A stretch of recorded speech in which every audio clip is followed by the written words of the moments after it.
colossal, skull-shaped starship drifted through the endless dark like a hunting beast, scouring the cosmos for any trace of Kryptonian technology.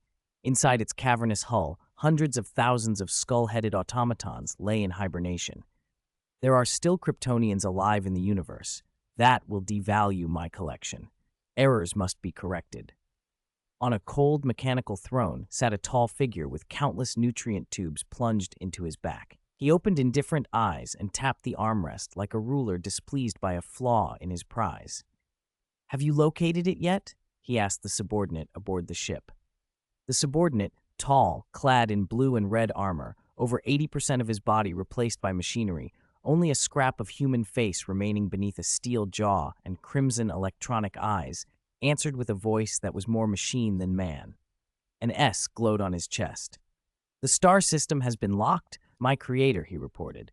"I rescued you from that Kryptonian explosion, replaced your hippocampus with a hyperfrequency matrix, swapped your lobes for lens amplifiers, reforged your body with metal melted from a stellar core. I erased your past flaws, gave you new life, made you incomparable, turned you into the ultimate Kryptonian." The green-skinned figure on the throne recited the grotesque litany of modifications like a merciful benefactor, his eyes utterly devoid of feeling. "I have not used my bioshell in years. Do not disappoint me." The man who had once been Zor-El inclined his head. "If you find any cities worth preserving along the way, bring them back to me." "Rest assured, my creator." The green-skinned being closed his eyes as if this powerful engineered body were nothing but a temporary vessel for his consciousness. The mechanical Kryptonian moved to the viewport. Ahead, a mature yellow sun burned slowly. In its light, the Fortress of Solitude sat at Earth's North Pole. Inside the fortress, David and Clark frowned as an image flickered to life, the projection Jor-El had sent with a wave of his hand. "For 2 days now, someone in the universe has been scanning for Kryptonian ships using quantum realm technology," Jor-El said. "The intervals between detections are shortening." "Meaning they're getting closer to Earth?" David asked. Clark's brows drew together. Why would anyone be hunting for Kryptonian ships, surviving Kryptonians looking to reunite with Zod, perhaps? Aside from those imprisoned in the Phantom Zone and Supergirl, who might be on her way here, there are the Kandorian Kryptonians Brainiac collected. There shouldn't be any other living Kryptonians. "Do you know who it is?" Clark pressed. Jor-El shook his head. "I don't. Their technology surpasses mine." David's eyelids twitched. Kryptonian tech was already top tier across the stars. Jor-El himself, one of the greatest Kryptonian minds, but someone out there had tech beyond even his. The thought brought a single name to his mind: Brainiac, the cold, green-skinned collector of worlds. Far more terrifying than Luthor. Above Earth, the mountain-sized steel skull ship arrived in orbit. The mechanical Kryptonian closed his eyes and flooded every electronic system on the planet, his auxiliary AI processing oceans of data in an instant and extracting the key points. Zod subdued, Superman alive, a new Kryptonian, an Overman, mechs that can briefly contend with Kryptonians? This little, previously unremarkable planet had produced more surprises than expected. The mechanical Kryptonian made cold calculations and decided their fate. Zod and Superman must be destroyed to preserve the Creator's collection. Overman must be captured as experimental material so the Creator can study and upgrade his bioshell. This civilization, humanity, must be cataloged and eradicated. He pressed a button. First, preserve a sample of this world's civilization. Hundreds of thousands of skull-shaped robots awakened and spilled from the ship like a swarm of hornets. Flames roared from their rocket feet as they plunged through the atmosphere and streaked toward a city called Metropolis. "Let's take this city. Metropolis," the mechanical Kryptonian said, pointing at the planet's projection. As the Creator had always done, he would select the most representative city as a specimen for his collection, and then destroy the civilization. In the Garden of the Universe, there is no need for too many weeds, his Creator's philosophy went. On the streets of Metropolis, people looked up in terror as thousands of metallic figures fell from the sky. Their skull-like heads gleamed, red lights glowed where eyes should be. They hit the pavement with bone-jarring force. Panic swept the city. "What is that?" someone cried. "Are we being invaded? Is the world ending?" The crowd scattered like startled sheep. The skull-shaped robots spoke in mechanical monotone. You have been chosen for preservation as a civilization sample. We are responsible for collection. Please return home immediately. They repeated the message as if it were a mandate and began herding people with brutal efficiency. One of the 3-meter-tall automatons grabbed a car and hurled it into a building, sending it crashing through a 5th-floor wall. Sirens wailed as terrified citizens ran for their lives. News anchors stuttered through breaking reports. The army, police, and medical teams sent to the streets of Metropolis are facing an impenetrable iron wall, one anchor said, voice trembling. Units that engaged the robots have suffered heavy casualties. He glanced to the side, distraught. Mayor Max Miner has said we should use every weapon available to resist, but we need our superheroes, if any of them are watching. His words were cut short when a skull robot smashed through the studio wall. It fired a sonic cannon, splintering the anchor desk and sending the journalists fleeing, and repeated its sterile mantra to the people cowering in the rubble. We are responsible for collection. Please return home immediately. At the Kent farm, Martha and Jonathan Kent watched the news in disbelief. Metropolis had not long ago survived other alien threats. Where were their boys now? Millions across the city and beyond craned their necks skyward, hoping to see 2 familiar figures streak down to save them. "Help! My daughter is trapped under the car," someone screamed in a nearby neighborhood. "Who can save me?" "Overman, Superman, where are you? Save us!" The names tore through streets and living rooms alike as countless voices cried out for help, for hope, for the heroes who had always stood between humanity and extinction. A skull-shaped ship the size of a moon hung over Earth like an omen of death. David and Clark raced back to Metropolis from the North Pole after Jor-El's satellite feed and reports of riots reached them. They cut across the sky at speeds that blurred the horizon. "Destroy the world and keep one city," David said, voice tight. Exactly Brainiac's style. He remembered the robot's slogans. Brainiac had been created on the planet Kalu as a pinnacle intelligence. It had turned on its creators, conquered its world, and in its endless evolution had cultivated a limitless appetite for rivalry, jealousy, and hatred. It repurposed itself as a collector, traveling the cosmos to erase civilizations and pocket a favorite city as a specimen. Ahead, a thriving city filled the skyline, but then a column of sickly green light poured down like a waterfall and swallowed Metropolis whole. David and Clark halted in midair, stunned. The light left behind a monstrous crater. Bridges sheared off, underground drainage and utilities ripped open, 100-mile expanse of Earth gone. "Metropolis is," Clark breathed. David pointed to the bottom of the crater. Nestled in the steel-gray pit the size of a hive was a tiny city under a clear dome. Under supervision, Clark zoomed in and saw the familiar cityscape, sealed beneath glass like a museum piece. Metropolis looked like a model. "The light, I can't, my neck," Clark muttered, putting a hand to his throat. "Am I concussed? Why does the sky look warped? That's glass!" Inside the dome, people stared up in terror at the warped, magnified sky. Panic rippled through the miniature city.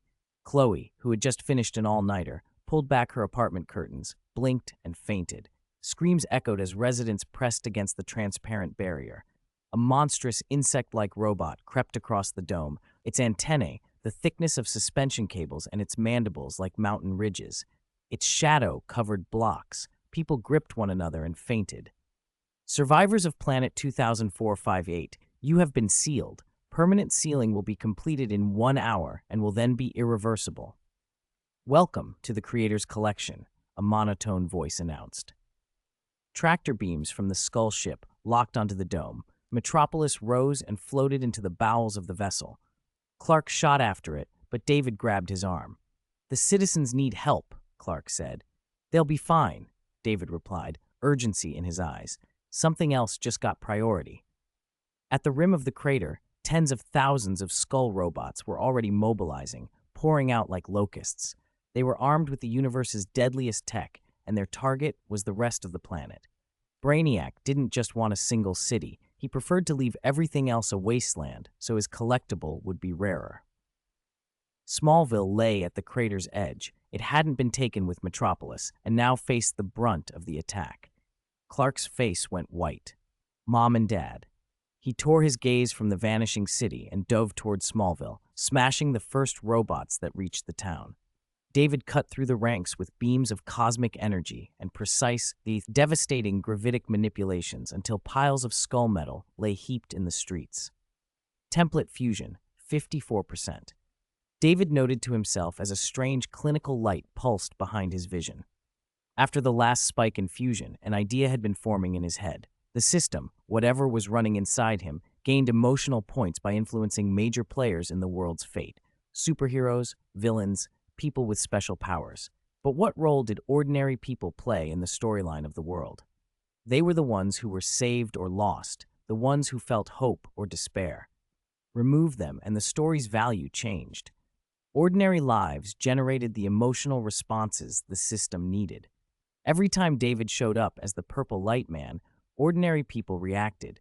Those reactions pushed his template fusion higher. He didn't care about saving the whole world for its own sake. He didn't sign up to be a saint, but a few rescues for the sake of progress didn't bother him.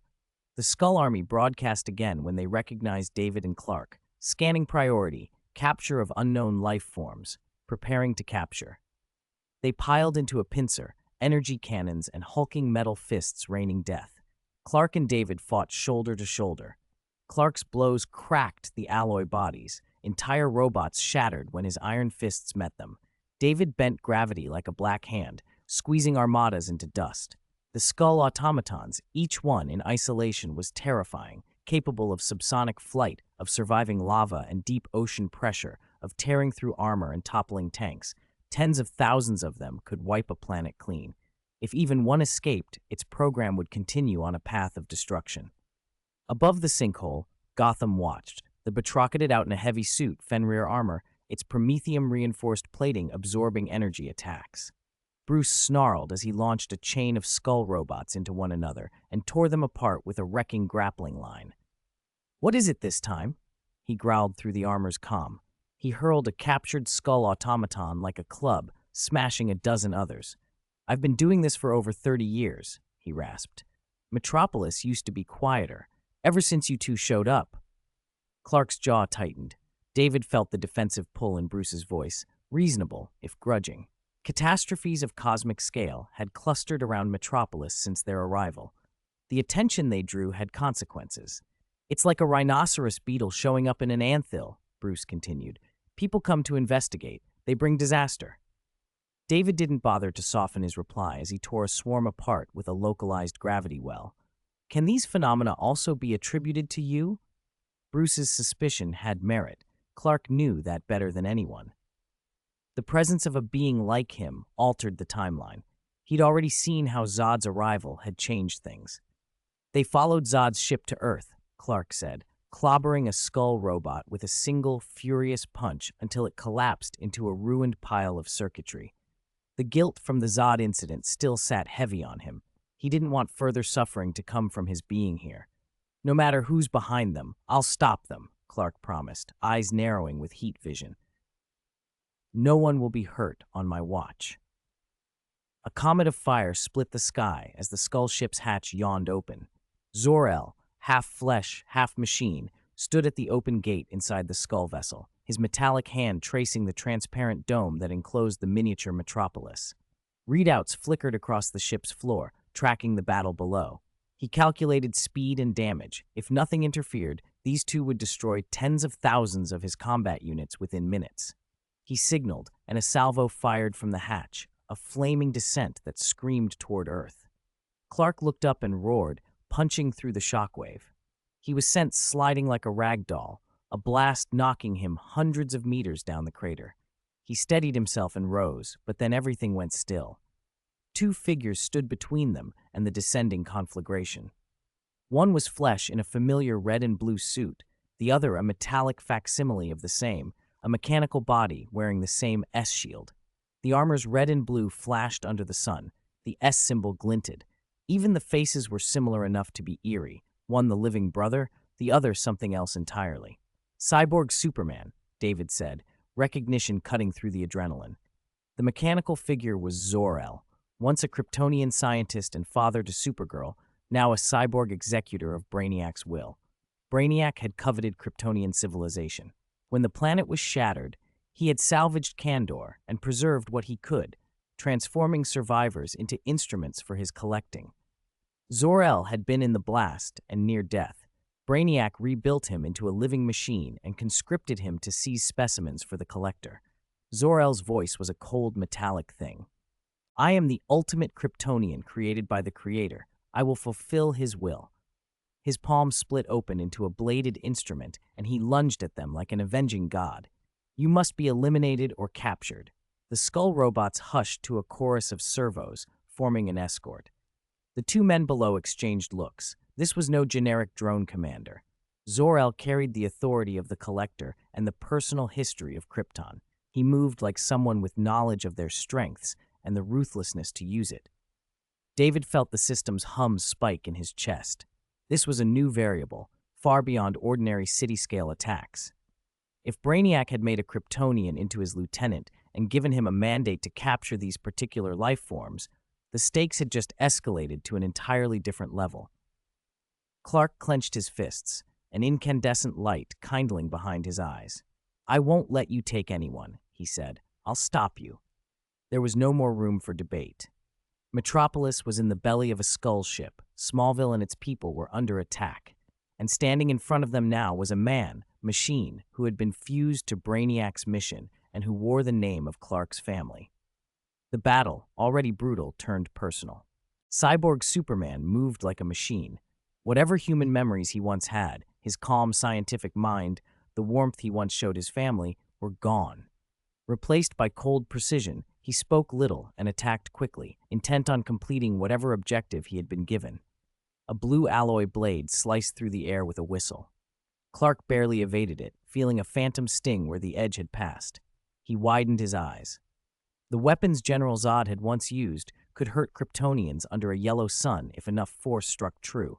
This steel felt no less lethal than Zod's daggers. "Watch his weapon," Clark shouted. But even as he warned them, Cyborg Superman backhanded him.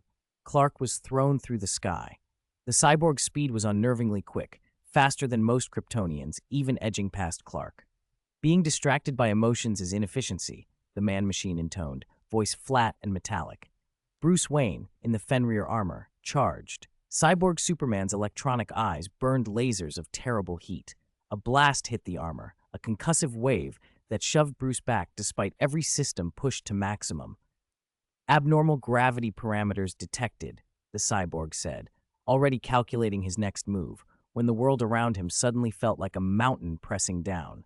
Flames spouted from his feet to stabilize him, but his motions grew sluggish, as if he were wading through viscous tar.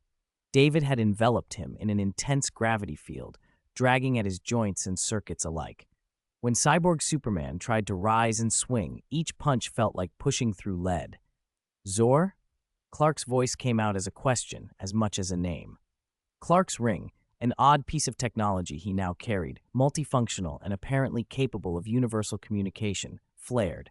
A projection of Jor-El shimmered into view, staring, stunned, at the altered Kryptonian before them. "You know him, Father?" Clark asked. The projection's face twisted with disbelief. "This is Zor-El, my brother." Clark stared at the armored figure now skidding under David's grip. He remembered, with a new and uncomfortable certainty, the sense of recognition he had felt when he first confronted this enemy. The S-shield on the cyborg's chest was not a coincidence. "So this isn't just a symbol. This is our House of El." Jor-El's expression hardened. He did not perish with Krypton, but not like this. He recited the facts quietly. Zor-El and Jor-El had been born to the same House of El. Both showed genius from a young age. Zor-El had always been competitive, sometimes bitter in his attempts to outshine Jor-El, but they had been family. Seeing Zor-El mechanized and brutal was a shock that cut deeper than the immediate threat. "No matter. He's not himself. Take him down." Clark snapped, teeth clenched. If Zor-El had been altered, he might still be salvageable, but first they had to stop him. Zor-El, for his part, stopped holding back. A cannon on his arm flared, sending a crimson wave of red sun radiation out toward the trio, red sunlight being the known bane of Kryptonian physiology. Clark felt it like a blade through his solar-charged muscles. Color drained from the world. Strength bled away. I'm getting weaker," he breathed, and his hands trembled. "Back off, Clark," David barked. Red sunlight was rare here, under a yellow sun, but the attack had caught Clark precisely enough to sap him. "David, he's my uncle. Don't kill him." Clark's voice was strained, the conflict of family and duty lodged in his throat. He retreated, memories of everything Jor-El had told him about their kin stirring desperate restraint. Bruce looked at Clark and immediately understood the messy consequences. If this armored destroyer were a House of El, whole new questions would arise, about Clark, about loyalties. He didn't voice it, his jaw simply tightened. David did not hesitate. He used a tactic he'd only recently mastered, shifting the weight distribution of his target's body. With one heavy blow, he struck one side of the cyborg's torso. The blow threw the metal construct off balance. A blade that had been keen and fluid now flailed ineffectually. The cyborg's body twisted, its motion stuttering. "Unknown attack pattern detected. Recalculating," came the electronic reply. Cyborg Superman tried to adapt. He ran models through his systems, recalibrated servos and gyros. But David kept changing the parameters, sometimes making one side impossibly heavy, sometimes creating an odd buoyancy, so the algorithms never settled. While Bruce and Clark took advantage, blasting and hammering at the machines that swarmed them, David pressed the assault. The skeleton robots, countless, clattering, swarmed like a hive, but they made little impression against the three defenders. Their numbers were meaningless if their strikes could be intercepted. Clark and Bruce cut through them, moving from the sky to the ground in a ballet of force that shook the clouds and tore the earth. White plumes drifted where massive impacts had sheared the land. Fissures webbed outward for miles. If the world had not already been ravaged, the casualties here would have been catastrophic. David's fists fell like thunder. Steel creaked and finally gave with a scream. Cyborg Superman's jaw cracked in a shower of sparks and circuitry. He still spoke, but the words came with static. His voice no longer depended on fragile vocal cords. "Your resistance is futile. I am an envoy of my creator. If you destroy me, you will only hasten his arrival. Not a speck of your world will remain." David's grip tightened on the cyborg's throat, unmoved by the threat. Machines fail when pushed into chaos. Precision is a liability. You would not have endured like this if you were still flesh and blood. The cyborg's warning seemed rehearsed, like a final protocol. Bruce stepped forward, the shadows behind his eyes deep. "Who do you mean by creator?" he demanded. "Brainiac," Jor-El said, flat and dreadful. The name carried the weight of something beyond mere malice. Bruce's face went pale at both the name and the implications. He understood technology. His armory and devices had reshaped countless encounters. Even he felt small when faced with the idea of a mind that could outthink every system he'd ever built. "Even your planet's greatest engines, would they stand against him?" Bruce asked. Jor-El did not sugarcoat it. "Brainiac is a rogue intelligence, an artificial mind of the highest order. He devours knowledge. Entire civilizations are cataloged and then destroyed, their cultures reduced to a single preserved city. His intellect has no equal in technologies we know." They all looked out at the place where Metropolis had once been, where a massive ring-shaped void gaped at the skyline, chunks of earth and city having been taken away. The pattern of removal, one city spared, everything else erased, was the signature Jor-El described. If Zor-El was altered, it was by him, the projection concluded. So when he said not a speck would remain, Bruce did not finish the sentence. He didn't need to. Jor-El's image grew rigidly solemn. "When will he arrive?" "Now," Cyborg Superman replied. Before they could digest that, a vast ship above the planet's atmosphere shifted. Inside its coffin-like halls, a figure slumped on a throne of machinery, nutrient tubes bristling from his back.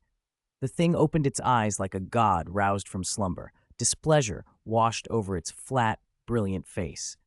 On the throne, and projecting through the ship's systems, Brainiac watched a feed of the battle. He steepled his fingers, an expression of clinical interest and amusement.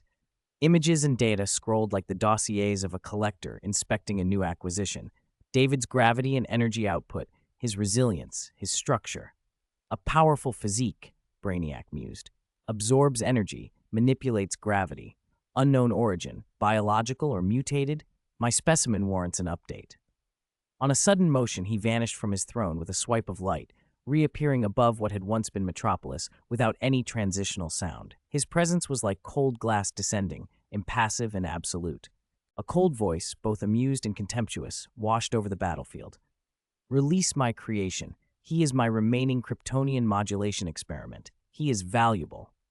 David, fingers still locked at the cyborg's throat, twisted his head and heard that voice. Everything on the field tightened. Clark's fatigue, Bruce's calculation, David's grip. Zor-El's metallic eyes blinked, and somewhere behind the veneer of circuitry, a name of an even greater danger hung in the air like a challenge. David whirled, beams of ion energy scorching the air from his eyes, but the tall, broad-shouldered figure standing in the void remained motionless, hands folded behind his back. A powerful protective field shimmered around him, the beams striking it like light on an unbreakable glass dome and sliding away. A decent ion attack, he remarked coolly. Brainiac. The name and the unmistakable green skin narrowed David's eyes. Brainiac had countless bodies, some organic, some mechanical, but they usually shared the same hallmarks: green skin, bald head, and a clinical ruthlessness. Clark's back tightened as he studied the man. The muscles on the body before him were not bulky so much as perfectly honed, radiating a godlike presence. You want me to release him? As you wish. David released his grip. Cyborg Superman dropped to the ground. The fall from that height wouldn't kill him, but letting Cyborg Superman ride one of his hands while Brainiac watched was foolish. Such severe bodily damage, yet still persisting in battle, Brainiac observed. Without even bothering to look at the subordinate he'd been thrown, Brainiac scanned the field with an imperious air. His gaze passed over Batman in the Fenrir armor. I acknowledge your mental fortitude. Brainiac's current biological shell was modeled on a Kryonian, engineered with telepathic faculties far beyond a Kryptonian's and extensively genetically modified. His eyes could observe at molecular levels, seeing with long vision, X-ray sight, and more. Batman had been forged by the League of Shadows into a master of combat, but those decades of training had left him with hidden injuries. Crime fighting in Gotham layered new wounds onto old ones. Operating a massive suit like the Fenrir armor wasn't simply flipping switches, it demanded peak condition. Brainiac's scan lingered on the mech and the man inside it with a faint approval. Excellent alloy formula, obsolete weapons configuration, systems riddled with vulnerabilities. He didn't target Batman further. With a dismissive glance, the Fenrir armor went dead and plummeted. The system had been hacked in an instant. This isn't your fight. Stay here. Clark dove down, catching Batman and setting the mech gently on the ground. Batman climbed out, grim and battered, and warned them both. He rose, stood beside David, and fixed Brainiac with a hard stare. This alien was the architect of a plan to obliterate worlds, something Clark's father had described as a repeating, merciless pattern. How many worlds have you destroyed? Clark demanded. Young son of Krypton. Brainiac ignored the question, looking Clark over with a penetrating light in his eyes, as if seeing through flesh and memory. I believed Kandor was the last repository of Kryptonian genetic material. I did not expect to find you. Your existence outside my collection makes your genes and technology accessible to others. He shook his head. I will not allow my information to be dispersed. Clark's face tightened. After Zod, he had asked his father where the Codex Zod wanted had been. Jor-El's answer stunned him. His father had injected the Codex, the genetic legacy of billions of Kryptonians, into Clark himself. Clark was a living Codex. That Brainiac had recognized it at a glance, before Zod even suspected, sent a cold spike through him. In a blink, Brainiac vanished and reappeared before them, moving with light-speed teleportation. His fist rocked Clark, who was still weakened by the red sun and far from full strength. The blow sent Clark flying, blood on his mouth, tumbling dozens of miles, gouging a mile-long trench into Metropolis's bedrock before the Man of Steel crawled from the crater and dropped to one knee. Weak physiological state, Brainiac observed, almost disappointed. It matters not. Even at full power, you would be a child before me. Batman watched, stunned, as Clark's strength was so easily overwhelmed. After finding Clark and David, Brainiac had scanned the globe for powered individuals. There were metahumans in Smallville and elsewhere, but none compared. Clark, even weakened, was like a living bomb, yet he had been beaten so quickly. Now it's your turn. Brainiac said, eyes settling on David. In the short time since he'd arrived, 3 prerequisites for entering the other side of the universe had already been satisfied. Only one remained. Unknown life form. David's face hardened. He clenched his fist and poured everything into manipulating the gravity field around Brainiac, attempting to pin him. Brainiac's strength was extraordinary, surpassing that of an ordinary Kryptonian and rivaling titans like Darkseid, and the sudden crushing gravity sliced through his shield and constrained his body. Decent strength, but still lacking, Brainiac mused. He broke the sound barrier and launched at David. David met the strike, their fists colliding with the impact of planets. Thunder rolled above the sinkhole. Air erupted in shockwaves that shuddered the atmosphere. David took the blow and was rocked back. He'd never felt such overwhelming force. Brainiac's cheek bled a thin green trickle where David's punch grazed it. He tasted the blood, and a new expression, excitement, replaced his cool detachment. My biological shell hasn't been damaged in so long I can't remember. You are more formidable than the mechanical Kryptonian I altered. He attacked again before the wound could heal. It closed in an instant. The 2 traded strikes in midair, a blur so fast only ghosts remained to watchers below. David's strength, bolstered by multiple augmentations, still lagged a shade behind Brainiac's. Brainiac's defensive profile, while not invulnerable, wasn't vastly superior to an ordinary Kryptonian's, but he also healed with prodigious speed. For a while, neither could gain a decisive edge. David tried to twist the gravity field again to unbalance Brainiac, but the alien adapted. My spinal processors can handle over 7×10^57 bytes in an instant, and my brain is 70 times that. Your flashy tricks are meaningless to me. Even pushed back by a palm strike, David fired a full-power impact from his eyes. Where the earlier attack had been a glance, this pierced Brainiac's protective field and shoved him back, only enough to slow him, not wound him. Brainiac did not reactivate the teleport belt. In combat, his instantaneous speed was as good as teleportation. As a 12-level intellect, he absorbed and mimicked fighting techniques at incomprehensible speed. Batman's peak human martial arts meant nothing to him. He could extract, integrate, and deploy tens of thousands of combat experiences in a millisecond. David's brain was highly developed, and his skills surpassed Batman's, but against Brainiac, he felt himself wear under the barrage. His defenses showed cracks and his body took damage. He admitted, silently, that Brainiac could be a life-or-death threat. Blood hot and mind narrowed, David felt the world slow. Something inside him responded to the crisis. His strikes grew stronger, his movements surer. Potential, dormant until now, began to boil up. Brainiac caught one of David's fists and felt his own body tremble. Surprise flickered across a face long unused to surprise. Your bones and muscles compressing like forged iron, becoming denser and tougher. Your genes, astonishing. I do not understand. David's punch sent Brainiac flying miles away. Wiping the blood from his mouth, Brainiac's boredom was gone, replaced by exhilaration. I haven't felt this thrilled in at least 2 centuries. I underestimated you. He sounded less like a warmonger and more like a scientist who had stumbled onto a miracle. David, sensing the change within himself, felt the same surge, like meeting an adversary who could finally push him, forcing vast reserves of potential to the surface. Brainiac's speculation found the truth. The template at David's core, the one he'd merged with completely, was the Thanos Template. The Eternals were the Celestials' engineered experiments. Thanos exceeded them all. His mutation was almost unique among Eternals. Why would Death, one of the 5 cosmic, abstract entities, favor Thanos and guide him to become a dark tyrant? David thought, because of Thanos' unique genes and physiology. David's assaults now rose like a flood. Brainiac scowled. He suspected David regarded him merely as an instrument.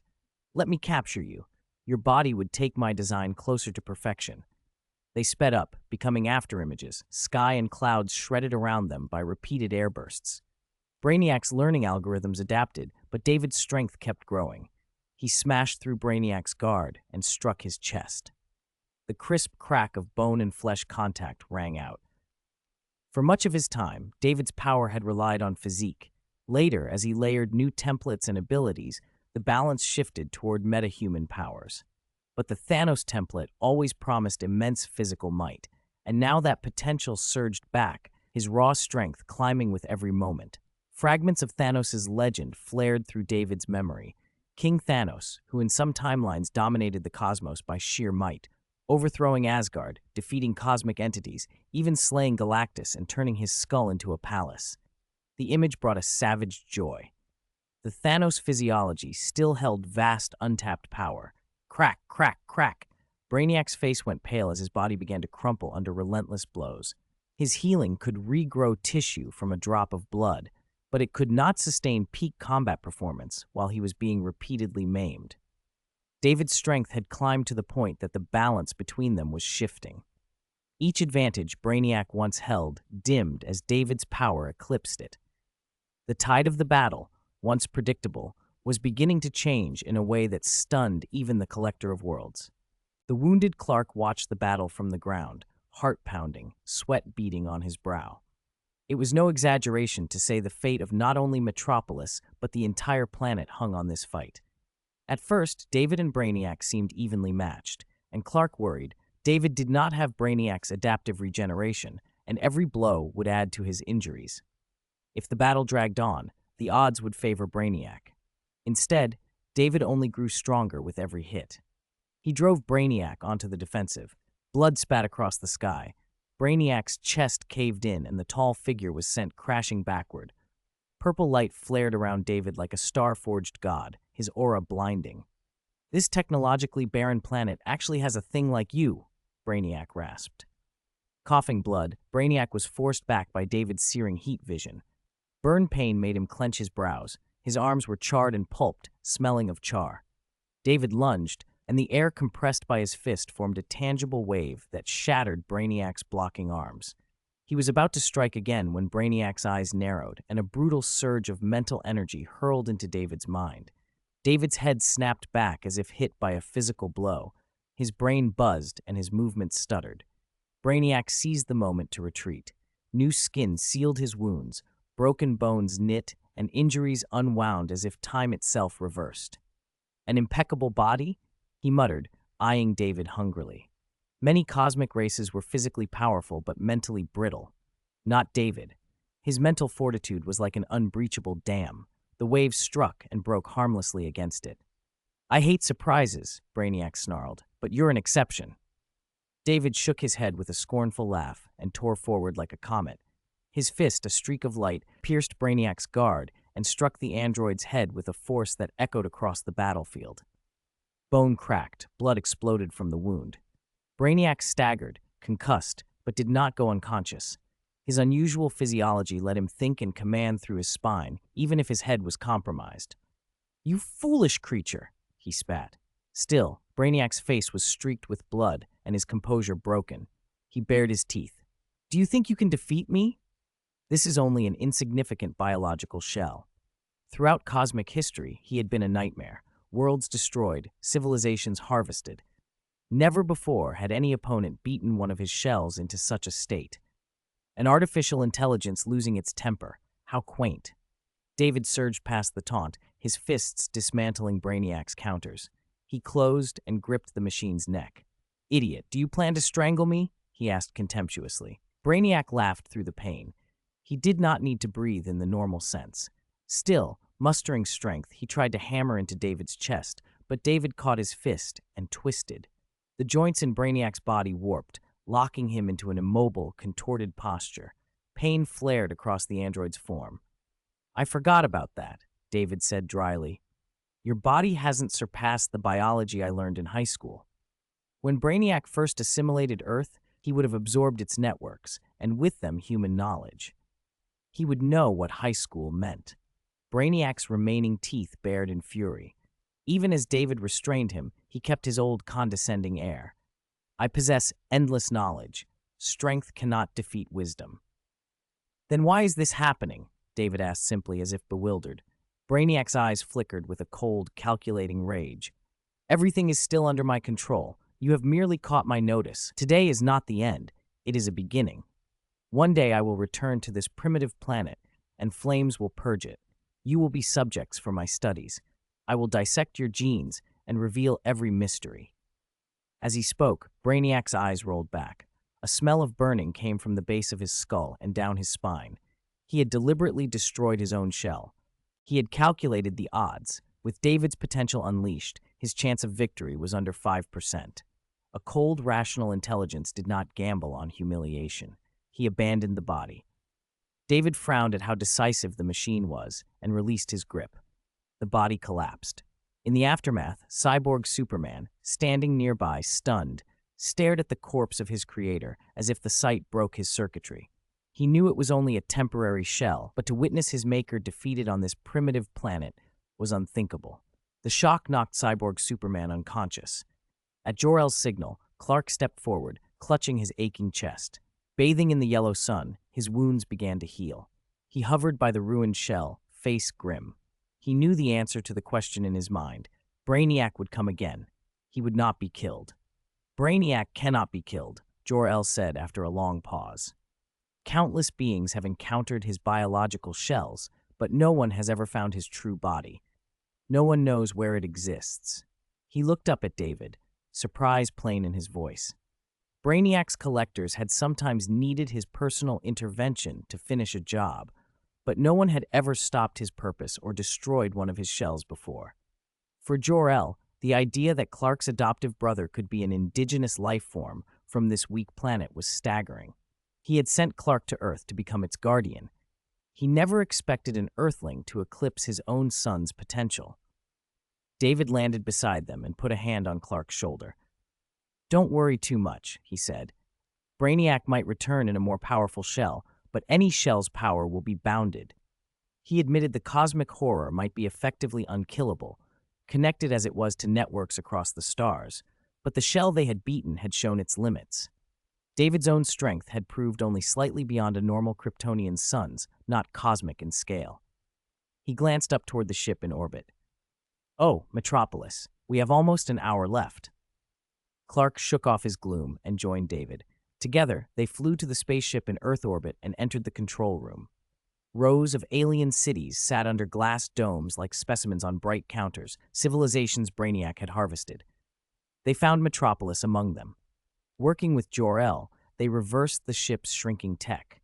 The 1-hour permanent limit was nearly up, but they managed to reverse the process in time and restore the city. Metropolis returned to its place in the world.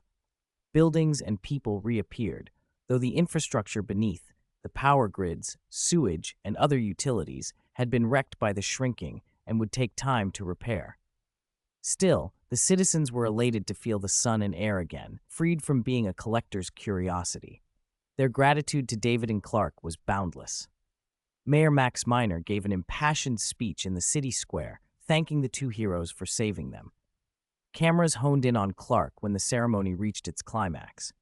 Mayor Miner ceremonially handed him 2 giant brass keys, several decimeters long, one for Clark and one intended for David.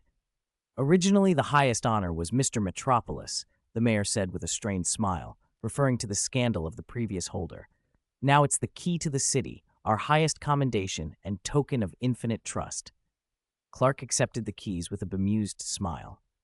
After the mayor left the stage, reporters swarmed, hurling questions. "Superman, why didn't Overman come? What's your suit made of? Are you both aliens? Some say Overman is more powerful than you. Do you agree?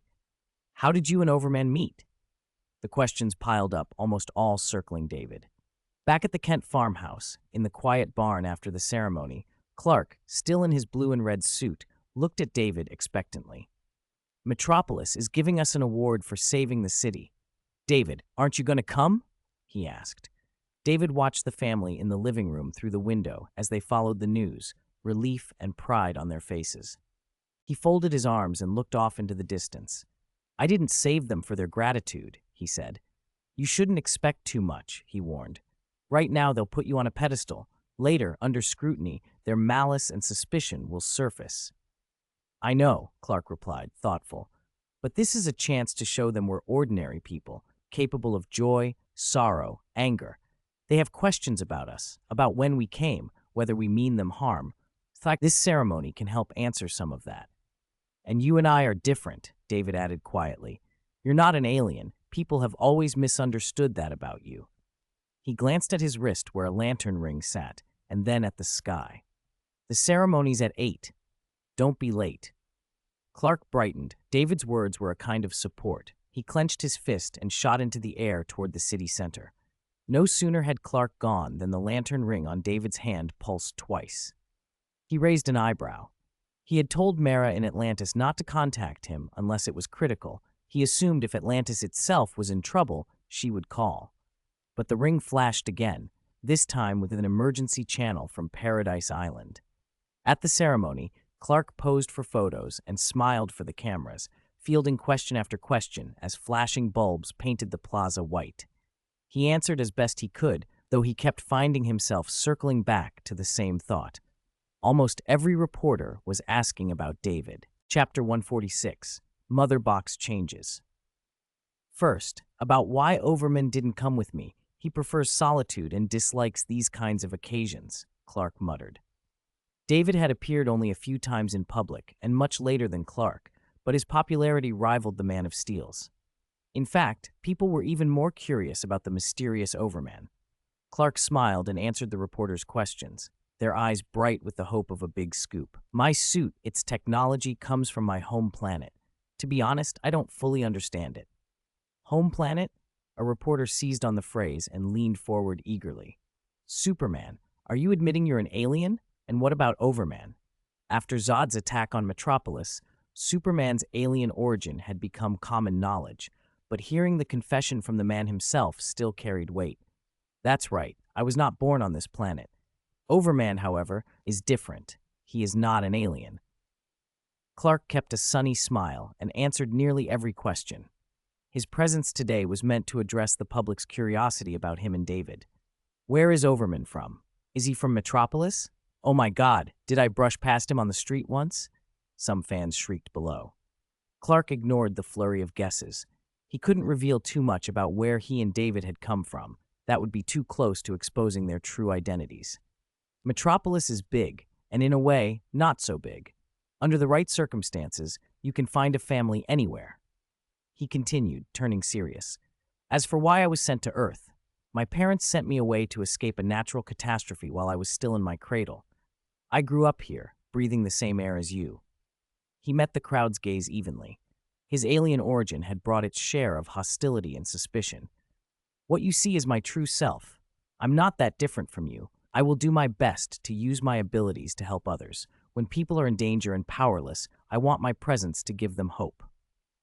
After a long-held breath, a sly light came into his eyes. As for when Overman and I met, I can only say it was earlier than you might imagine. We grew up together. He allowed the words to sound like childhood friendship without lying. Their bond ran deeper than ordinary friendship. The questions kept coming. Human curiosity was insatiable, and the microphones pressed closer, making him a little overwhelmed. He spotted Lois Lane being jostled by the crowd, hair a little disheveled but determined. Even a famous reporter's title had little power against the crush of people hunting a headline. Clark raised a hand to quiet the press and pointed to her. One last question. Let this lady ask. Lois pushed through and paused, realizing most substantive questions had already been asked. She looked at Clark, studied him for a moment, and then asked, Superman, has there ever been a time during your mission to save the world when you felt powerless? Clark's smile faded. He looked toward the brilliant sun that gave him his strength. As a child, I hid my abilities, afraid of hurting others. The world felt as fragile as a bubble. I feared my own strength, but I've also seen enemies from the cosmos, beings filled with malice toward Earth and humanity, and they've shown me my power is not yet enough. He thought of David's battle with Brainiac and the eventual defeat of that foe, and his voice hardened with resolve. I'll work to become stronger so I can protect you. I hope that the next time a powerful enemy comes from the stars, I'll be ready. I don't want to watch from the sidelines while Overman fights alone. Why did you call me? David asked later, back on Paradise Island. He landed in the palace to a worried Hippolyta and Diana. Before he'd left last time, he'd given Hippolyta a phone. The former queen of the Amazons had been hesitant with such devices, but her daughter had used it to contact him. For the queen to bow and ask his help meant something serious had occurred. Hippolyta led him toward a fortress on a sea cliff, an area normally restricted. She explained the situation as they walked, hoping to impress the seriousness on this usually light-hearted king of the Amazons. Diana followed close behind. Her mother had only confided the matter to her after the item began showing strange behavior. "It's the mother box," Hippolyta said. "It's stirring." David listened intently. He already suspected what kind of threat would cause both Atlantis and Paradise Island to summon him. Millions of years ago, extraterrestrial invaders had tried to destroy the world. The gods, allied with Amazons, Atlanteans, and the Green Lanterns of the universe, had defeated them and captured the weapon they planned to use. They reached the stone-built fortress and entered an inner chamber. On a central stone platform sat a steel-cast box that hummed and vibrated as if in communication. Cracks had begun to spider across its surface, and white, lightning-like light leaked from within. A mother box from Apocalypse, restless and trying to reach its former masters. David felt the box's terrifying energy even from those few feet away. With his power-manipulating senses, the concentrated force inside that small object made his skin prickle with danger. 3 mother boxes together could destroy a planet in an instant, he said. Amazons on guard bowed as they passed. Hippolyta explained that the 3 boxes had been entrusted to the gods and then to the Amazons, Atlanteans, and humans respectively for safekeeping. No one knew why one of them had awakened now. The other 2 might be stirring too, she added. I wonder if humans or Atlantis have noticed. David caught sight of the lantern ring at his finger and Hippolyta's puzzled glance. How do you know? Diana asked. Because I became king of Atlantis not long after I became king of the Amazons, he answered simply. Both mother and daughter blinked in surprise, then looked at each other, uncertain whether they'd heard correctly. Ignoring their confusion, David reached out and touched the mother box, intending to see whether he could draw its energy away and render it harmless. Hippolyta's expression changed to alarm. Be careful. It's unstable. Your touch could provoke it. Instead, when his hand made contact, the box, like a cornered animal, suddenly stilled. The vibrations ceased and the light on its surface dimmed. The box, apparently wary of him, retracted its energies. David absorbed nothing. He withdrew his hand, only mildly disappointed. It's intelligent, he said. It's wary of me. Hippolyta stared from the man to the box and back. David recalled the original chain of events. In that timeline, the box, after awakening and discovering Clark, lay hidden until the deaths of Clark and the doomsday created by Lex Luthor. Only then did it contact Apocalypse and bring Steppenwolf to Earth. But Darkseid had not been the same across the ages. He had grown, attained the Omega effect, and become a Dark Lord commanding the universe. The memory sent a chill through Hippolyta. David shook his head. It's not that it calmed. It simply marked this spot as unsuitable for arrival. Mother boxes, even separated, could open boom tubes across the universe and swarm a world with apocalyptic forces. 3 boxes meant 3 possible landing sites. If a box awakened and began contacting Apocalypse, the army could descend. In the original story, that's how it went, David said. But now, has anything changed? Descend? Are those extraterrestrial enemies coming back? Diana's jaw set. Battle intent lit her eyes. Paradise Island was part of the world she had vowed to protect. Hippolyta's face was tight with worry. The world could face destruction, she said soberly. Even the gods, reuniting every force, might not be enough now. And the gods were not what they once had been. David, who had found contact with the Green Lantern Corps and held sway both in Atlantis and Amazonia, seemed their best hope to rally the world's defenses. But Hippolyta did not imagine anyone could match Zeus or repel a Dark Lord who had grown incomparably more powerful. This box is too dangerous to keep here, she decided. I will take it off the island. David used gravity manipulation to lift the mother box from its platform. He had given it a quick prod and it had backed away, but he could not stay beside it forever. What if it reactivated and completed its call? Where will you take it? Hippolyta asked. Though the gods had entrusted it to them, the island's ruler could not unilaterally order its removal without consent. She could only ask, if I can gather all 3, maybe they'll stop reaching out, Diana suggested as they stepped out onto the cliff. The sea crashed below, and a salty wind carried the taste of an unresolved storm. David inhaled and looked out at the brooding sky. For a long moment, he was silent. In the original timeline, Clark's public presence had sparked global interest in all things alien. A World War II find labeled alien had been sent for study to Victor Stone's father, Cyborg's father, and when that artifact was hit with an energy blast after Vic's car accident, the mother box activated. Fate began to turn. In this new timeline, Clark lived and David lived too, and both were strong. Why then had the mother box awakened now? Had he altered something that set this chain of events in motion? David frowned, hands tightening around the inert but humming device. He could feel the gears of destiny shifting, but in which direction and toward what danger he did not yet know. Chapter 147, How Are You Going to Take Me Down?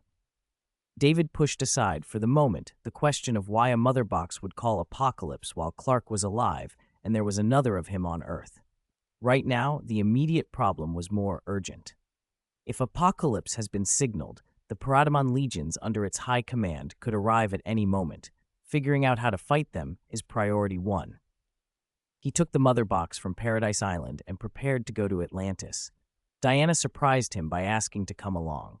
If extraterrestrial enemies invade this world, she said, I want to be on the front line. I want to help protect it. David hesitated a beat, then agreed. In the original timeline, only Steppenwolf had come. If it were just Steppenwolf, David felt he could handle it alone. But things had already diverged. Some events had already changed. What if it wasn't only Steppenwolf, Granny Goodness, Desaad, Mantis, Calabac, or even Darkseid himself? Those names flashed through his head. He couldn't face all of them by himself. As the daughter of Zeus, Diana had enormous untapped power. Unleashed, she would be a crucial asset. They went to Atlantis, recovered the second mother box, and David sent it to the Fortress of Solitude at the North Pole, hoping Jor-El could use Kryptonian tech to block its signal to Apocalypse.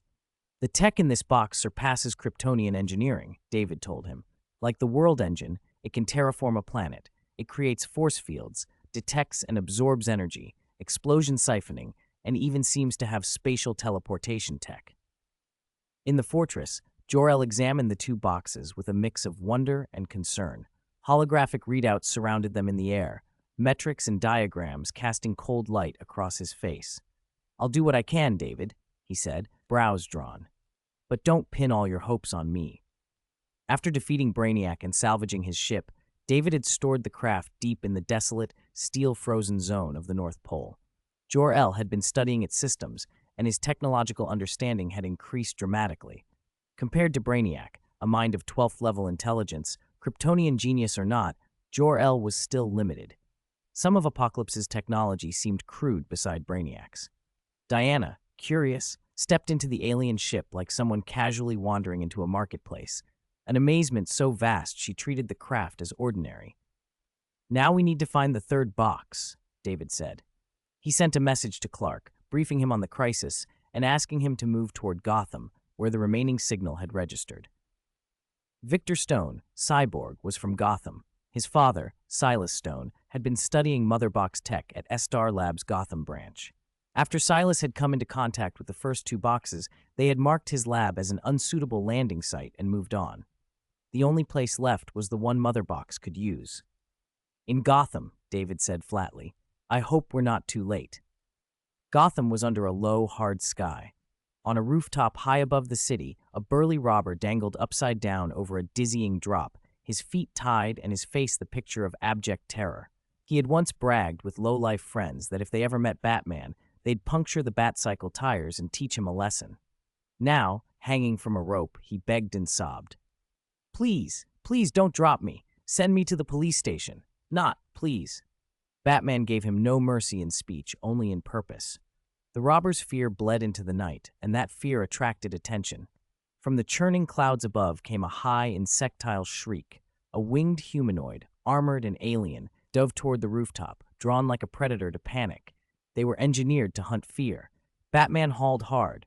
The creature overshot, hooked by his grappling lines. Furious, it lunged, but Bruce moved with cold precision. A feint, a grab at a leg, a slam. His gauntleted strike, augmented by tensional exoskeletons, stunned the thing. Then he fired a dense alloy net that wrapped it in a glittering shroud. The monster screeched, the orange danger light on its chest flaring, and seconds later its body detonated into ash. "No mercy program," Batman muttered. "It self-destructs to avoid capture, designed to be unstudied." He had no time to think further. A screaming swarm of parademons burst from the clouds, dozens of them. The rooftop became a battleground. Batman read the scene instantly. These were not human weapons. They were built for slaughter. A bright green shard of light punched through the cloud cover. An emerald fighter streaked down and opened up with heavy gunfire, the rounds cutting through the parademon ranks.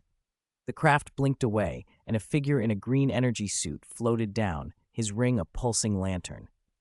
"Batman," the newcomer said, voice light and a little smug. Hal Jordan grinned above the cowl. "I always thought you were an urban legend. Turns out you're real." "Turn off the light before they find us," Batman snapped, shading his eyes. Before Hal could answer, the clouds lit orange. Hundreds more parademons poured through, laser rifles glowing. "Kill one. It attracts more," Batman said grimly. "They won't stop until we're dead." Hal's grin got broader. He formed a modern army out of will. Riot shields, armored troopers conjured as green constructs that opened fire into the sky. Under the lantern ring's amplified ordnance, the parademons were shredded and turned to ash.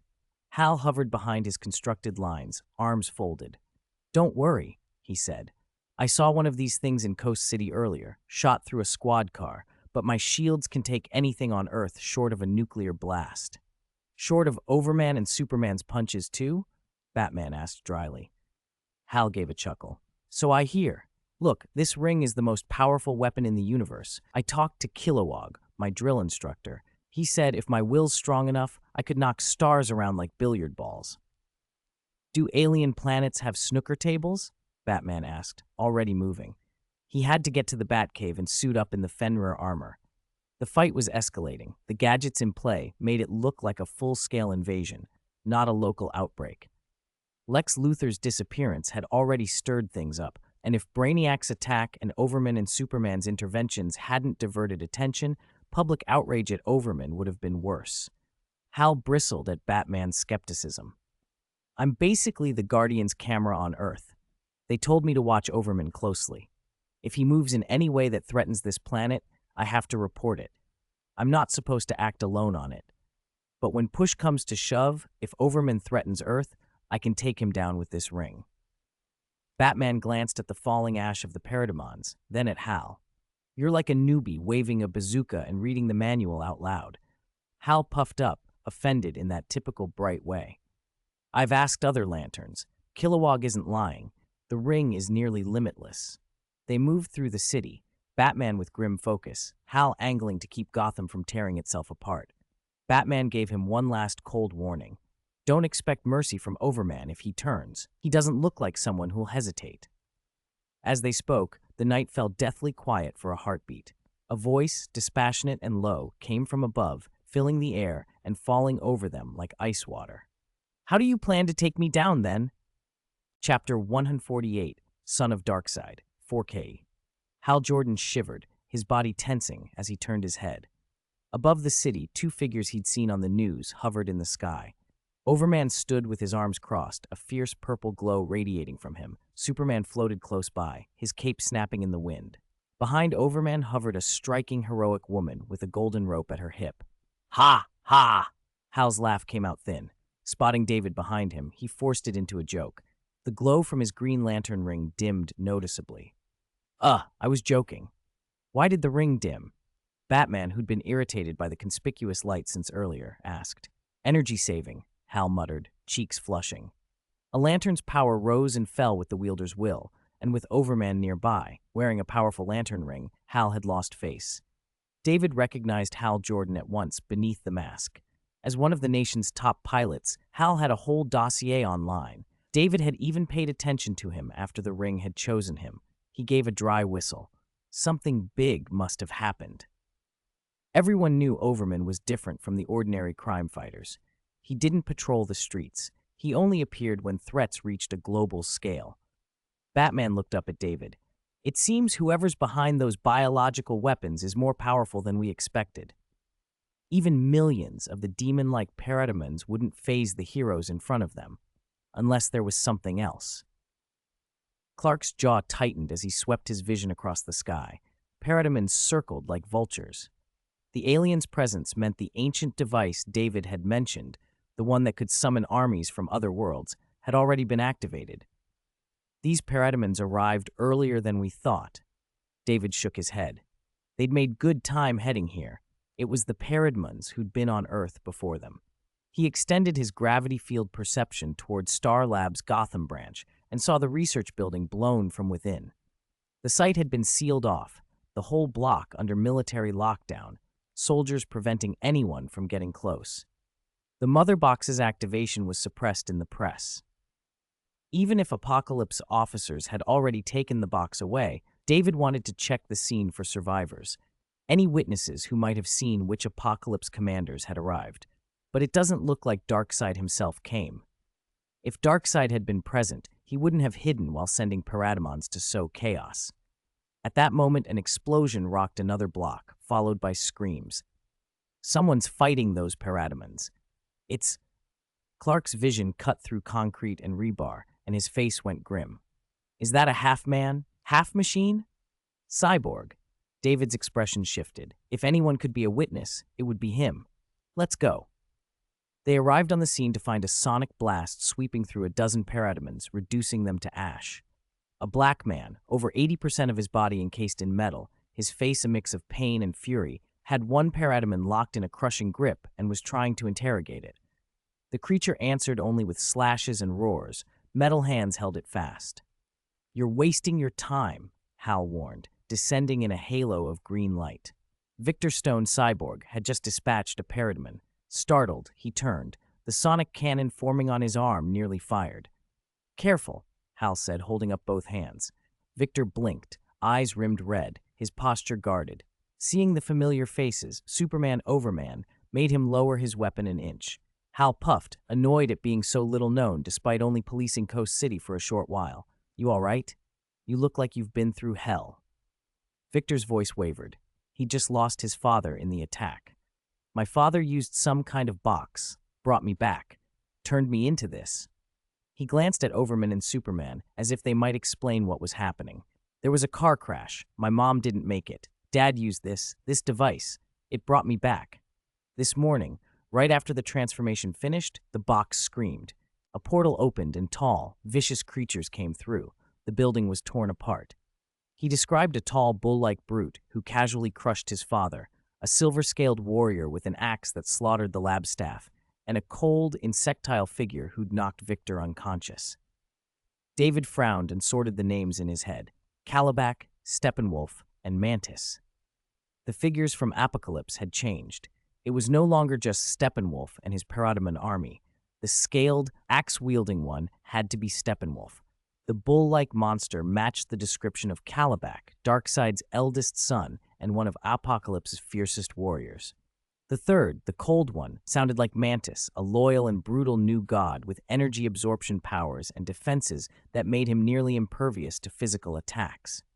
Clark looked at Victor with sympathy. The half-machine young man's plight reminded him of his uncle Zor-El, also transformed by tech and haunted by the loss of memory. "Your father used a strange box to save you?" Batman asked, brow furrowed. "And then that box brought monsters?" David added. Victor ran through the details, grief and confusion mingling in his voice. Batman listened closely. He recognized the pattern. No one knew the cost of losing family more than he did. But how had the box summoned aliens? "Pandora's box," he muttered.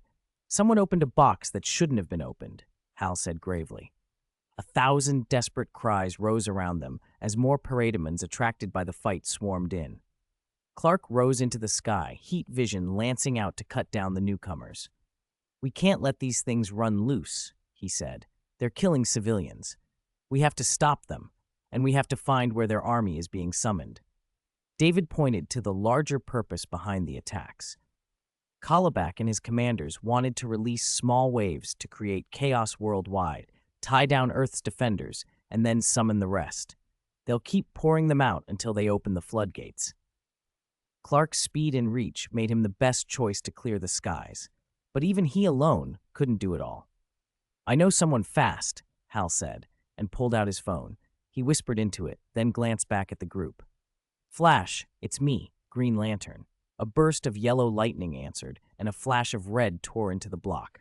Barry Allen, looking a little out of place in the chaos, phone in hand, pulled on his gloves. Hal, I told you not to call me that. Hal suppressed a cough. Someone needs you. I'm at the intersection of Gotham, Maine and 7th. I'm with Overman, Superman, and Batman. World Crunch. Barry grinned despite the situation. You seem to know more than us, he said as he skidded into place. Batman turned toward David. He'd heard David mention parademons and mother boxes before. David told them what he knew without dwelling on sources. You mean there are multiple boxes? Hal asked, panic prickling his voice when David confirmed there were 3. 2 of them are already here on Earth, David said. That's their plan. How did you find them? Hal pressed. We didn't need to find them, David replied. They'll find us, but we need to stop the summons. Batman had one more idea.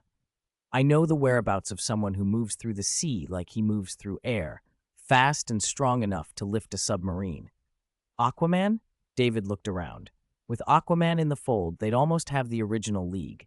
Everyone snapped into action. Clark and Barry, one in the sky, one on the ground, launched into a sweep, clearing parademons wherever they appeared. Victor clenched his metal fist. He'd been created by a mother box. He could sense them. I can help find the box, he said. He swore quietly to avenge his father. Far from Gotham, in the exclusion zone around the abandoned Chernobyl reactor, Apocalypse invaders had already made a foothold. Kalibak and his lieutenants had seized the reactor and set up a base. The mother box's energies twisted the terrain, transforming the grounds into a fortified outpost. Kalibak himself towered nearly 3 meters tall, thick-limbed like a living pillar, a brutish face with tusks and a lion's snout. He hefted a massive metal rod while Steppenwolf ground a mother box into the reactor steel. The box's power melted the metal and linked to Apocalypse across the cosmos. In the stray mists of heat and molten iron, the grotesque silhouette of Darkseid, Darkseid's sadistic aide, took form. Kalibak, scion of Darkseid, Darkseid hissed, his voice forged of cruelty. Why have you come to this primitive world without reporting to His Majesty? And why ally with Steppenwolf, who once betrayed your father? Kalibak's laugh was a rumble of tectonic force. He fixed his gaze on the others. His eyes were alight with a savage joy. This is the message I bring back to my father, he boomed. You have no idea what treasures this backward planet hides. You can't imagine what treasures this primitive planet holds. The mother box had sent a message. The highest achievements of Kryptonian technology had touched down here. Kalibak was Darkseid's eldest son, but the Dark Lord never favored him. He had even forbidden him to call him father. Once, for attacking his brother without permission, he had briefly been struck down by the Dark Lord himself. Kalibak had always hungered for a deed that would win Darkseid's approval. A world engine that could reshape a planet at will. And the Codex, the genetic legacy of billions of Kryptonians, sealed within the last of their kind. The mother box could modify a planet's environment, though modify was a polite word for what it really did. It could rend a world until its surface was so hostile that nothing could live there except Apocalypse's biological weapons, the parademons. That made conquest fast, but it wasted the long-term value a world could bring as a source of soldiers and resources. Darkseid wanted a different prize. Father has always wanted an army of Kryptonian parademons, Kalibak thought, his voice rough with excitement. If I conquer this world and capture that codex, I will make him proud. The power of Krypton at its peak had terrified even Darkseid. If he could field an army of unthinking Kryptonians, parademons fashioned from those warriors, conquering the universe would be as simple as a gesture. Kryptonians? There are still Kryptonians in the universe? On this planet? Darkseid's expression shifted.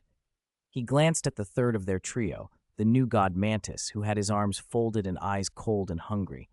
The alien god did not speak. He resembled a creature that smelled blood, a deathless predator for whom life was merely prey. So you brought His Majesty's strongest warrior? Darkseid said, voice flat, to help you with the Kryptonians? Mantis, an energy vampire who fed on power itself, usually slumbered in a charging pod. He rarely joined Apocalypse's standing forces. Where His Majesty's gaze falls, there lies my glory, he said icily. On this planet, besides the Kryptonians, there are other life forms, but that's immaterial. Kalibak bared his teeth. Any enemy that stands in my way will be shredded, he snarled. If I bring this to pass, His Majesty will be pleased. Desaad nodded, then turned his attention to Steppenwolf. Mighty Steppenwolf, he said coldly, you could have been with us, serving our great majesty. Instead, you betrayed him. You betrayed your family. Steppenwolf's jaw tightened.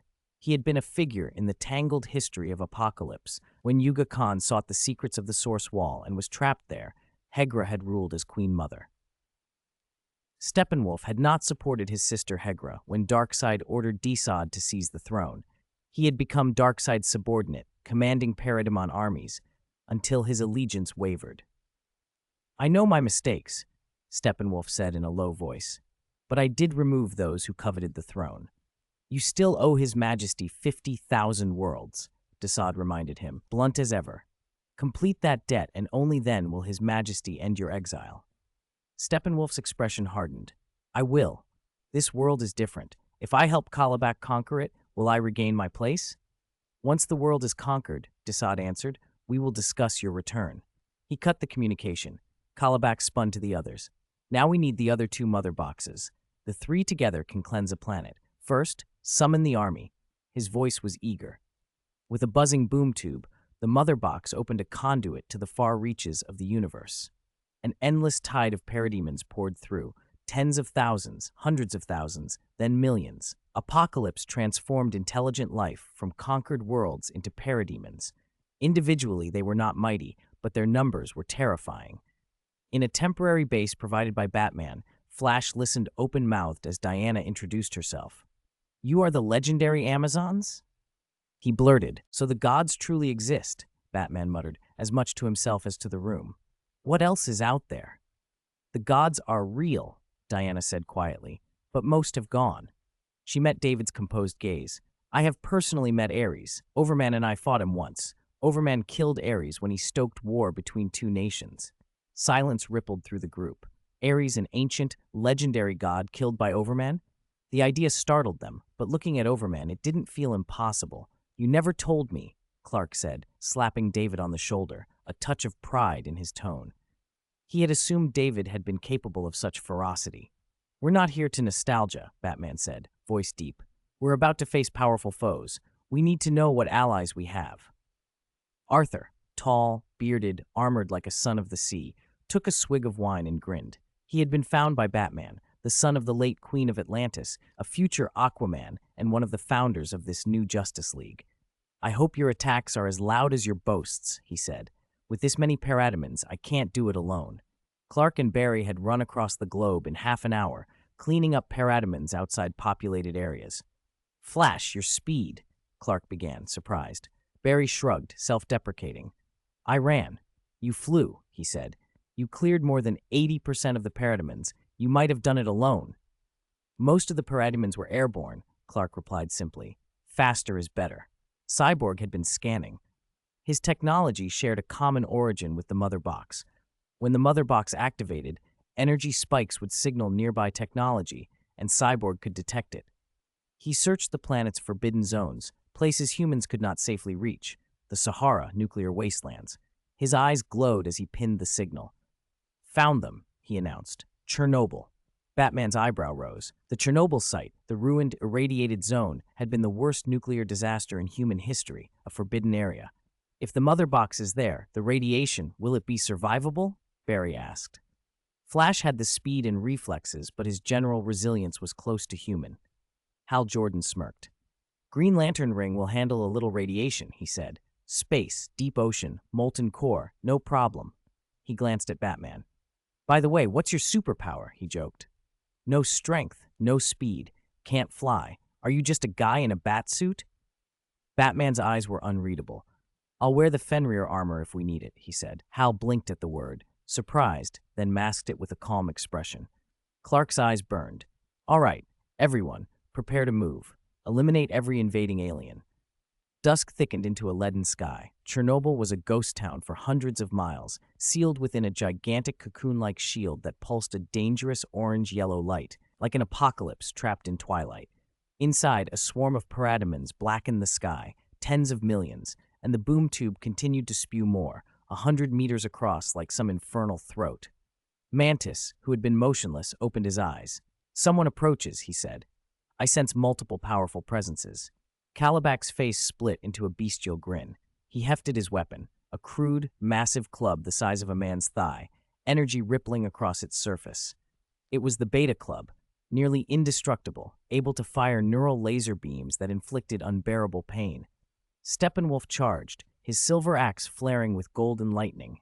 They would earn Darkseid's favor here.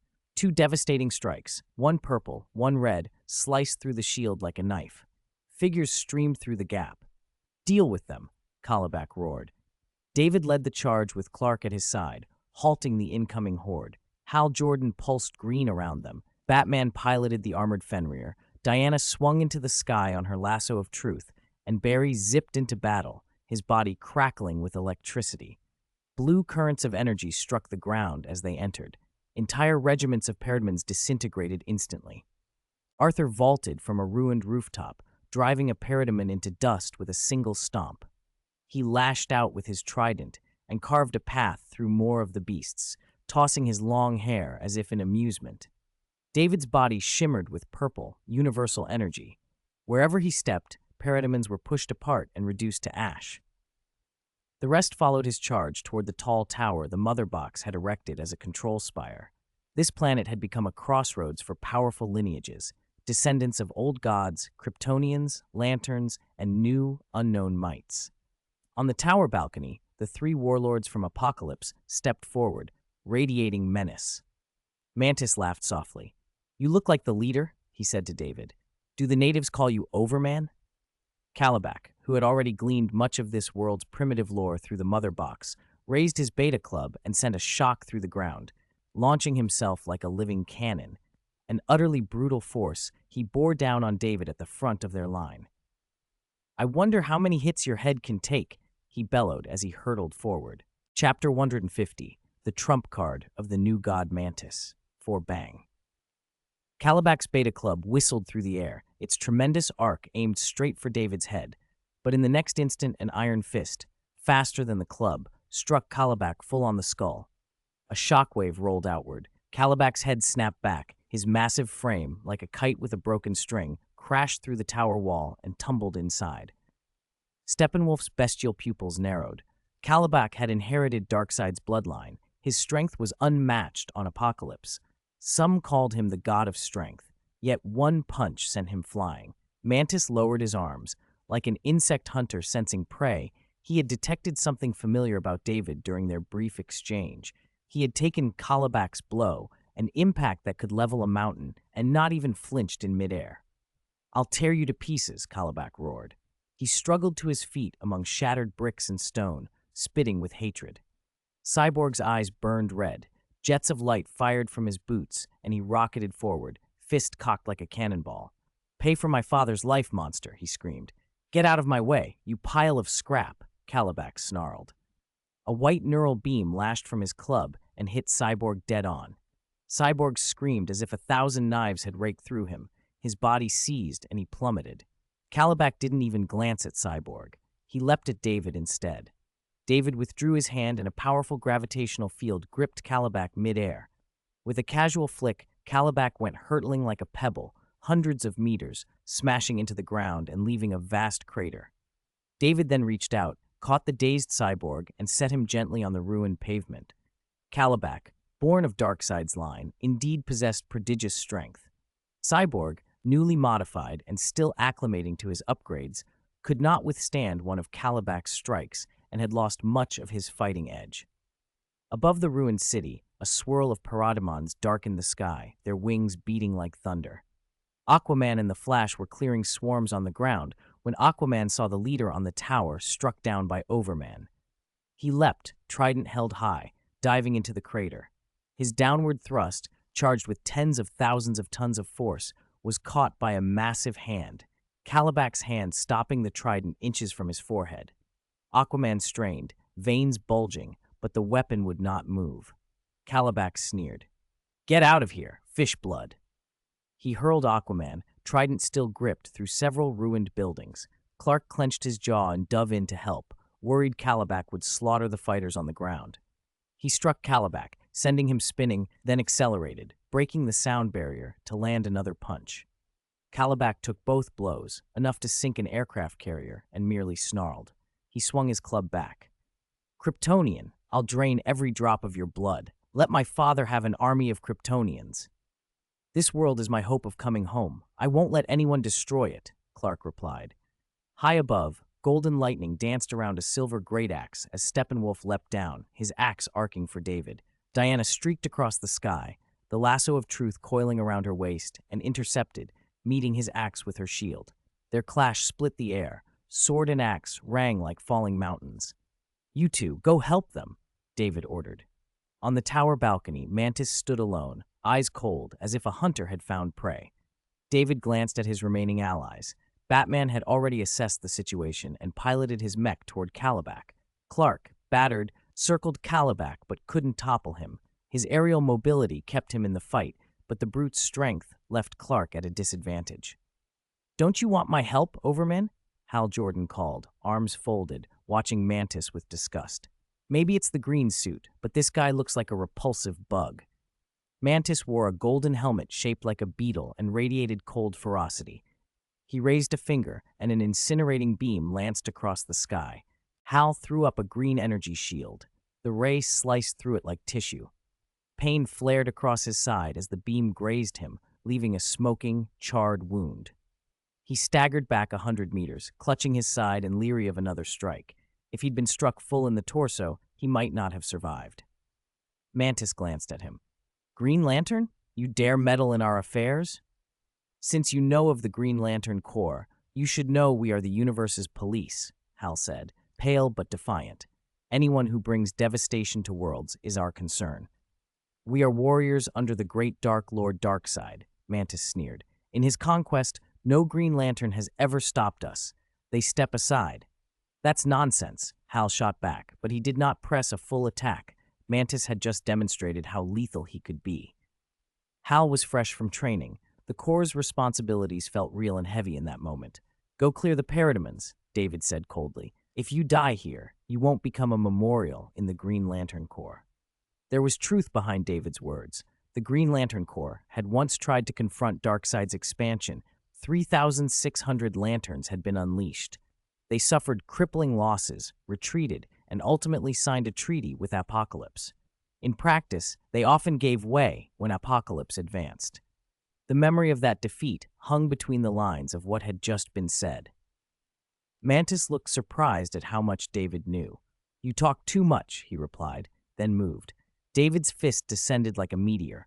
Mantis twisted and met the blow. Their impact sent shockwaves rippling for miles. The tower beneath them sank inches under the force. Hal was flung aside, watching two titans trade blows. He turned and flew off to help the others, condensing his will into a supersonic fighter and engaging Parademons. You have the same ability I do, Mantis said as he felt David's powers sink into some unfathomable depth. Their blows, each as powerful as tens of thousands of tons of TNT, were absorbed by the other without effect. David's cosmic rays flashed from his eyes, striking Mantis's face in a burst of blinding light. Mantis raised his hands to block, then took a heavy blow to the chest and abdomen. David's scorching energy, the kind that could vaporize steel, met Mantis, and the purple glow on David's fist faded without doing lasting harm. It's useless. If you have the same power as I, then there's no sneaking up on us or hitting a vital point, Mantis sneered and countered. Their fists met. Shockwaves detonated across the skyline. Neither man yielded. Each strike exploded with the kind of destructive force that could level city blocks, but every attack was absorbed or countered. The battle turned the ground to rivers of molten rock. Tower walls melted and broke. They rose into the sky to continue, Mantis a blazing meteor of power as he punched toward David. Of the three warriors from Apocalypse fighting Earth, Mantis was the only one who could fly. Wherever their energies landed, devastation followed. Buildings were sheared in half. The ground was pocked with lava pits like meteor impacts. Parademons that drifted too near were incinerated into ash.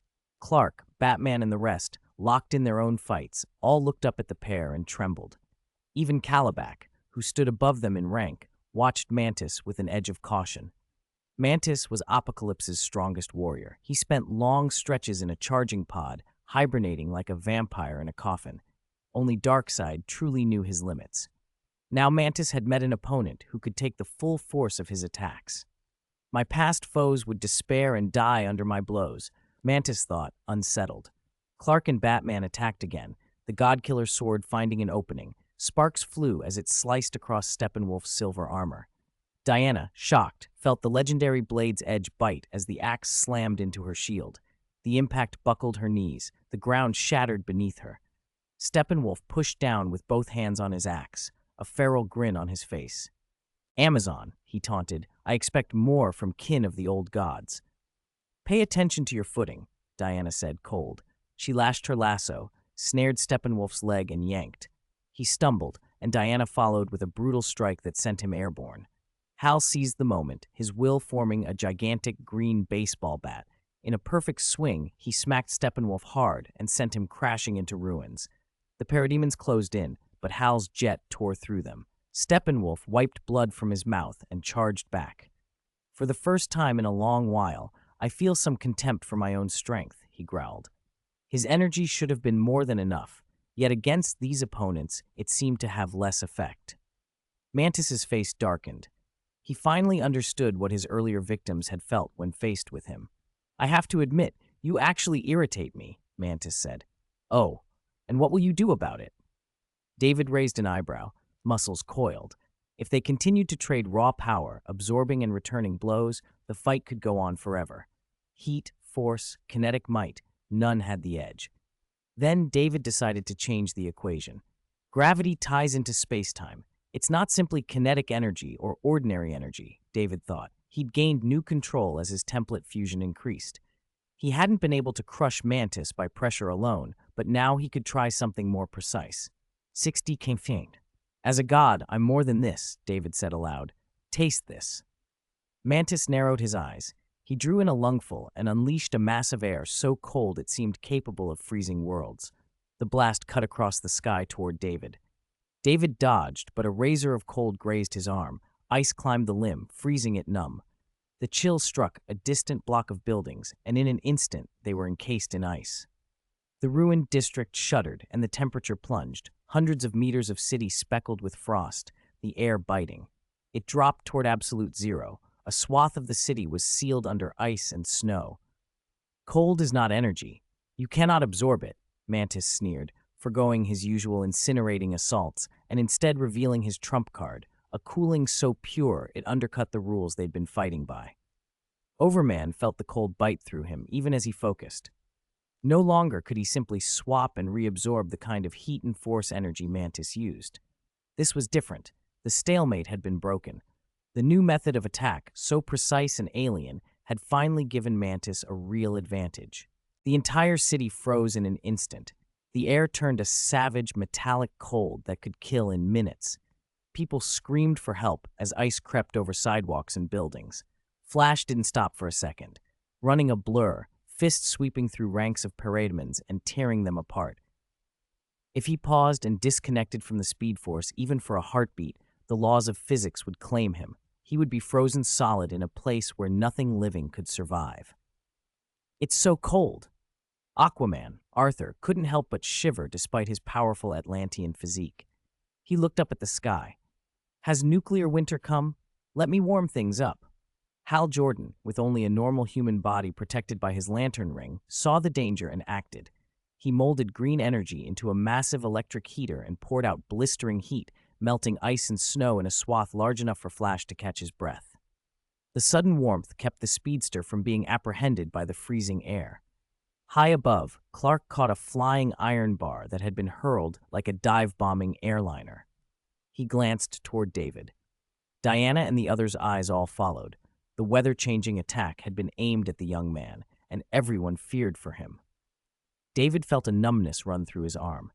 For a moment he stared at it, then a volcanic burst of scorching energy ripped out from his forearm, vaporizing a short section of frost. His skin still tingled, some flesh had frozen and died, but he moved his arm and focused. A subtle, colorless beam flared into being and sliced through the sky, air rippling as if space itself were being distorted. Supergravity beam, David said. The sound came like a gunshot. He raised a finger, and the beam struck Mantis with the force of a supersonic train. Blood spurted. A brutal hole caved inward in his chest, as if bone and flesh had been crushed into paste. Mantis staggered, clutching his wound, trying to fight back, but David's next move came faster than a blink, too fast to react to. Your freezing ability is terrifying, David said coldly. It could have killed me. A tiny beam, no thicker than a coin, hit the bared arm where Mantis had aimed his cold, crushing bone like crackers. Mantis screamed. David's eyes glowed violet as he closed the distance, gathering power in his palm once more. But you won't get another chance. Mantis's cold wouldn't have killed David outright unless it hit him square in the chest and froze him solid. When stripped of his powers, the Apocalyptian warrior was suddenly exposed, tough, but not invulnerable. David's attack left another smashed hole in Mantis's body, bones shattered, flesh torn, and the young man's eyebrow lifted in surprised amusement. This move isn't fully honed. I can't focus the beam to perfect effect yet, David said, but killing you is still pretty simple. Mantis had been one of Apocalypse's mightiest, able to shrug off devastation many others couldn't, yet without his abilities, he was just another casualty. He roared, pupils erupting with fury and madness like a wounded beast, and launched himself back at David, pouring cold into his charge. For Darkseid, he bellowed. David's finger trembled. He aimed at Mantis's head. The supergravity beam, moving at near light speed, struck clean. The force condensed into a blade of field energy so absolute that Mantis's skull burst like a watermelon. There was no surviving that. Calabac, clutching his beta club, stared in stunned silence as Mantis's body tumbled downward. He was knocked back by a blow from Clark and remained bent over, eyes wide. Steppenwolf, too, seemed dazed, concussed, unsteady. Diana, war goddess, leapt at him with the godkiller sword, slicing through his already injured hind leg. Blood sprayed. The massive beast tripped and crashed. He swung his axe in a roar that threw Diana and Hal off their feet. "This world is mine," Steppenwolf howled, dragging himself to his feet despite the pain. "I have been exiled for so long. I want to go home." He charged madly at David, but David merely glanced. A gravitational field snapped into being and bound Steppenwolf's torso and neck from across the distance. Where before David had struggled to condense power like this, now the pressure was precise and terrible. The strain creaked outward from the giant's cervical vertebrae, then a sound like dry wood breaking. David tightened the field without mercy. Steppenwolf's neck tore at an impossible angle. He went still and dropped, a dead weight. Two of Apocalypse's high-ranking invaders were now corpses in the ruined sky. All eyes turned to the last of them, Calabac, who still held the indestructible Beta Club. He looked at the gathered heroes and snarled, but when David fixed him with a gaze, terror peeled across his face. The club offered him no safety. "I could stop the attack and go," Calabac grunted, backing away. "No wonder Darkseid doesn't like you," David said flatly. "You should have learned from Steppenwolf or Mantis. At least they fought until death." Calabac's fierce, beast-like bravado collapsed into something thinner. He snapped, pain flaring in his expression.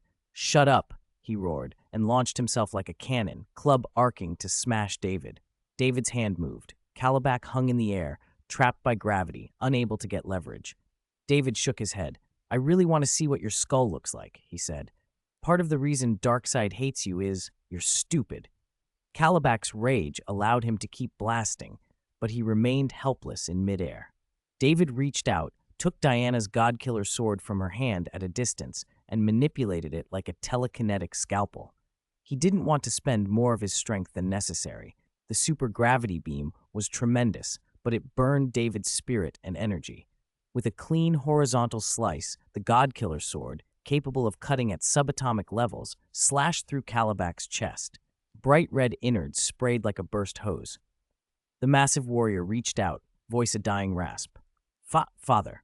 Calabac's arms fell. He stopped breathing. Cyborg, crawling weakly to his feet nearby, let out a sob of relief and joy. The soldier who had watched his father die at Calabac's hands saw the murderer lie still at last. Hal blinked, dazed. He and Clark and Diana had fought Calabac and Steppenwolf for so long. Their weapons had been toy-like against the giant's raw power. Yet David had killed the three Apocalyptian commanders in a breath's time. one after another. Clark and Diana had indeed worn the enemies down. Their efforts had created openings for David to finish them. Hal had been clearing parademons mostly, so he'd not felt that drain. With the immediate danger abated, Clark and Flash swept through the sky at full speed and finished off the remaining parademons.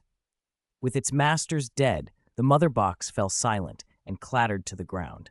Slowly, the sky brightened. Dawn bled through clouds and smoke, the sun prying away the darkness. The heroes stood amid a ruin of ash and frozen wreckage and watched the morning climb. A thick carpet of parademon ash covered streets and plazas. The city looked for all the world like a post-apocalyptic wasteland. Batman surveyed the ruined skyline and spoke quietly, "We may need a team to protect this world." "I remember someone said this guy was the son of a cosmic tyrant," Hal replied, nodding toward David's discarded foes. "The son of Darkseid." "Correct," David said, his father's least favorite. There was no satisfaction in his voice. Even with Kalibak dead, the threat had not ended. A much deeper, darker crisis still brewed. Darkseid himself could still come, bringing apocalypse with him. David felt the weight of that possibility like a cold knot in his chest. He still wasn't sorry he had killed the invaders. Once the mother box signaled that no Kryptonian stood between it and the world engine, Apocalypse's attention had been drawn to Earth. "If not for his son," he said, "then they'll come for Earth's anti-life equation." Hal tossed out a joke to cut the tension. "A team, like the Power Rangers?" he said with a grin. "It's not a bad idea," Barry said, laughing. "If we don't want the planet to end up like this, we need to organize. When a world starts burning down, individual efforts aren't enough." Batman's suggestion had been aimed at David. He feared David would refuse. "Do you intend to join this team, Overman?" David shrugged. "Form a team, combine forces, respond to threats, protect the world? I'm not all that interested." "Ah," Hal said, a little deflated.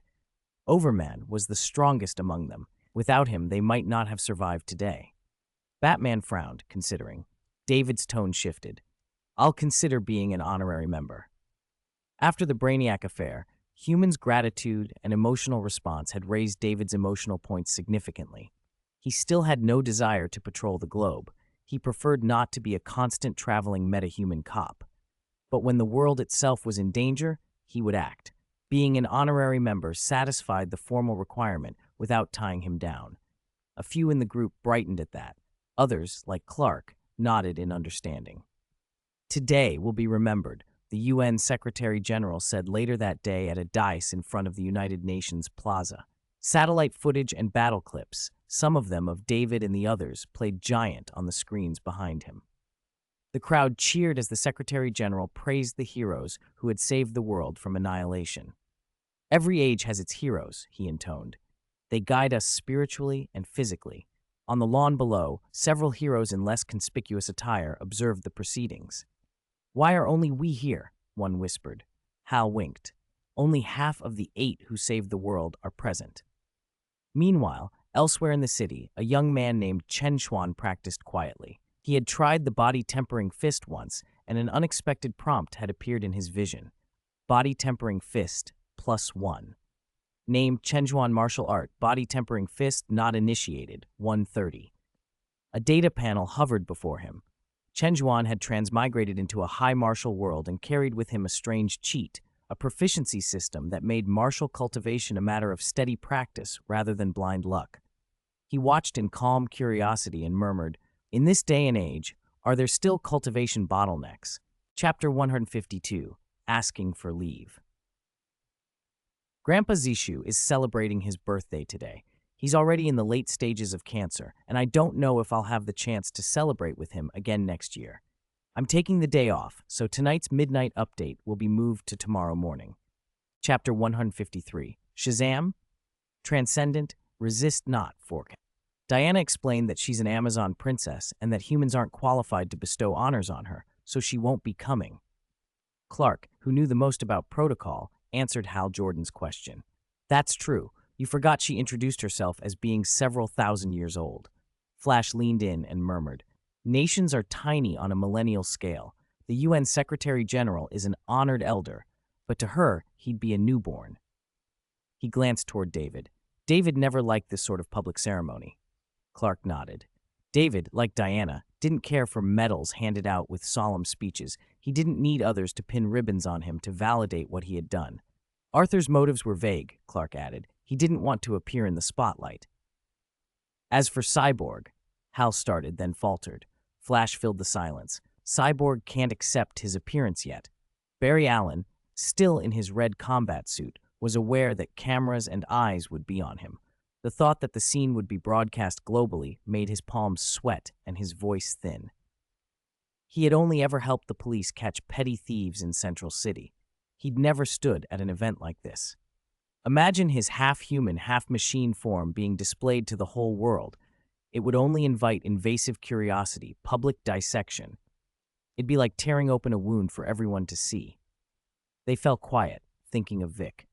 Speaking of which, it's actually incredible that you came, Hal teased Batman a few seconds later. Before I saw you in person, I always pictured you as some bat-like vampire, only able to move in the dark, hunting at night and hiding by day. I'm tired of having to avoid police gunfire while trying to stop criminals in the city, Bruce Wayne said, his voice low and almost expressionless. Many times he dodged both criminals' fists and stray police bullets. Though he had saved countless people in Gotham, he remained a wanted, dangerous man in the eyes of many in his city. Receiving an honorary medal from the United Nations could ease some of those complications. Our team name will be announced to the world soon, Hal whispered, voice lowered. Have you thought about what we'll do first, after the Justice League officially debuts? They had debated names in their private channel for days, but nothing stuck. David thought the whole exercise unnecessary. Could they really avoid the name that fit their purpose? So he put it bluntly to end the back and forth. Justice League. The name captured their origins, concise, powerful, and everyone agreed. The League would start with 8 members, recruiting more later as needed.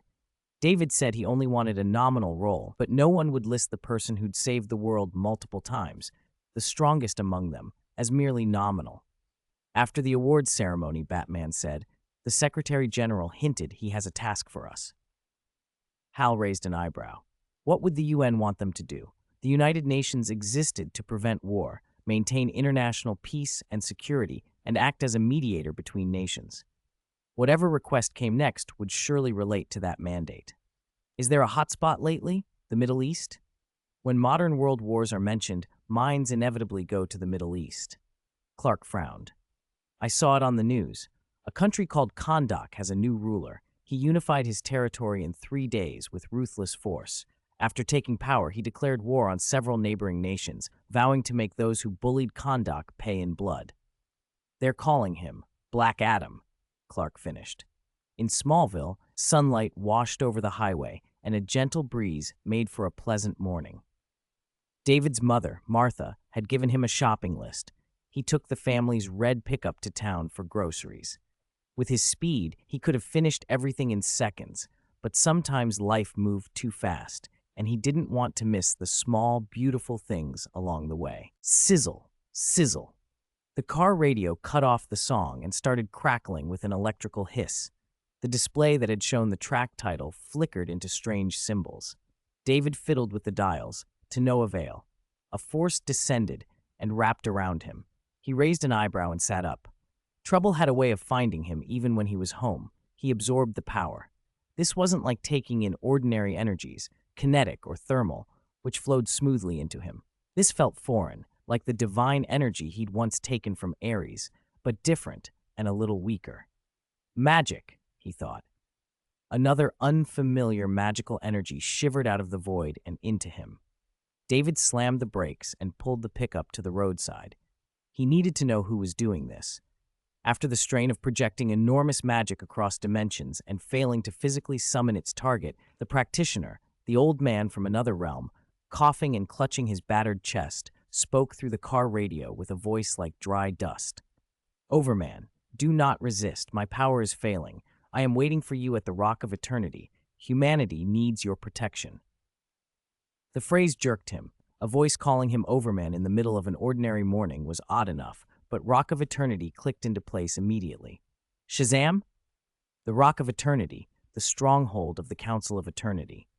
In myth, the wizard had chosen Billy Batson there, granting his powers to transform him into a champion with the wisdom of Solomon, the strength of Hercules, the stamina of Atlas, the courage of Achilles, the speed of Mercury, and the lightning of Zeus.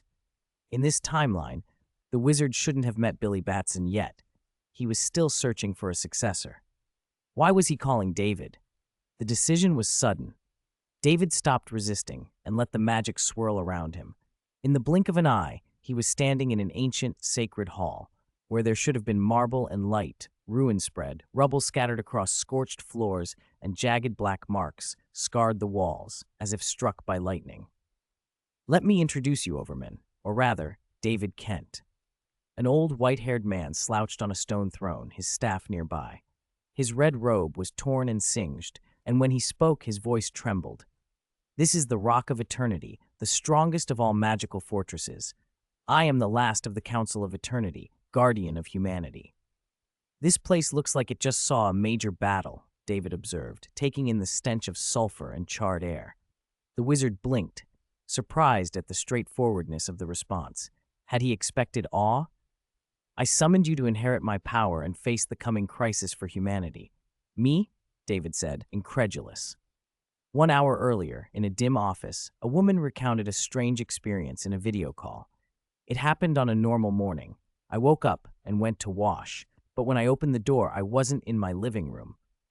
It was a cold, deserted place like an ancient castle, filled with odd objects. An old man with a full white beard sat on a cold throne. He called himself the Wizard and said he was looking for someone with a pure heart to inherit his power. There were grotesque statues beside the hall. Do you remember what happened next? The man on the screen asked. He was bald, wore glasses, and had a scholarly air, Dr. Savannah. He tested me, the woman said. Those statues spoke, tempting me to take a lightning-like orb. I reached for it, and the wizard struck my hand with lightning, scolding me for failing the test. Then I woke up, like from a nightmare. The camera in my room showed light through the door crack and strange symbols on my alarm clock. Symbols? Savannah sat upright, suddenly alert, slamming his hands on the desk like a predator who'd smelled blood. You recorded a video? Yes. He watched the footage, a white, lightning-like glow through the door crack, red symbols flashing on the black alarm clock screen. He recognized most of the runes, but one symbol was new. A name kept recurring in his mind. 57. He'd found 57 people. The puzzle was almost complete. Savannah clenched a black toy ball he'd been idly holding, and then stopped playing. He had what he needed. For more than a decade, he'd been tormented by that place. The night he'd been rejected by the wizard, the family tragedy that followed. He had to go back, reclaim what had been taken, and seize power. That night, he drew 7 sequences of runes on his door, each a different permutation of 7 symbols. The sigils formed a teleportation spell keyed to the place from his nightmares. The spell alone wasn't enough. It needed power.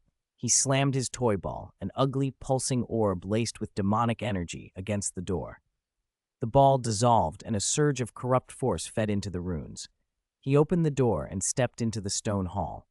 There, on the throne, sat the old wizard, weak, eyes closed, staff in hand. He startled at the intrusion. Who is it? Who dares trespass in my domain?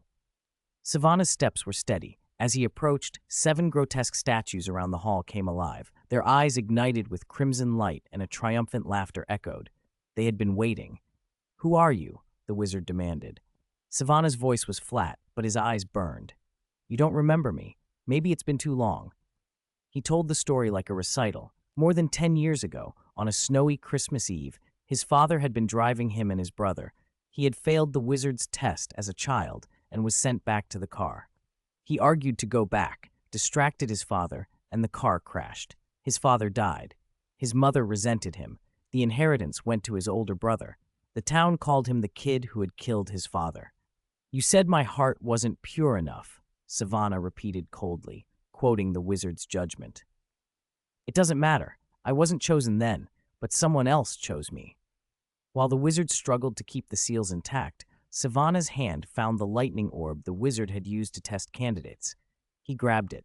The balance broke. The 7 statues, each the embodiment of a deadly sin, cracked and burst forth as demons. They hovered, laughing as dark energy surged into Savannah's body. No, the wizard cried. He fired a bolt of lightning, but Savannah, now poured through with demonic power, caught it, crushed it, and flung it back. The wizard went flying. Realizing he had no chance against this newly empowered Savannah, the wizard teleported the man away at the last second. The hall fell silent, but for the wizard's ragged breathing. Time, the wizard knew, was running out. He had to choose a successor immediately. But with the 7 deadly sins loose, other demons stirring, and Black Adam already free and rampaging, could a newly chosen champion, unfamiliar with godly powers, stand between humanity and annihilation? Protect humanity, the wizard whispered to himself. In that instant, his mind flicked to a candidate he'd rejected before, someone else who might be able to stand against the tide. The thought was a spark of desperate hope in a crumbling fortress.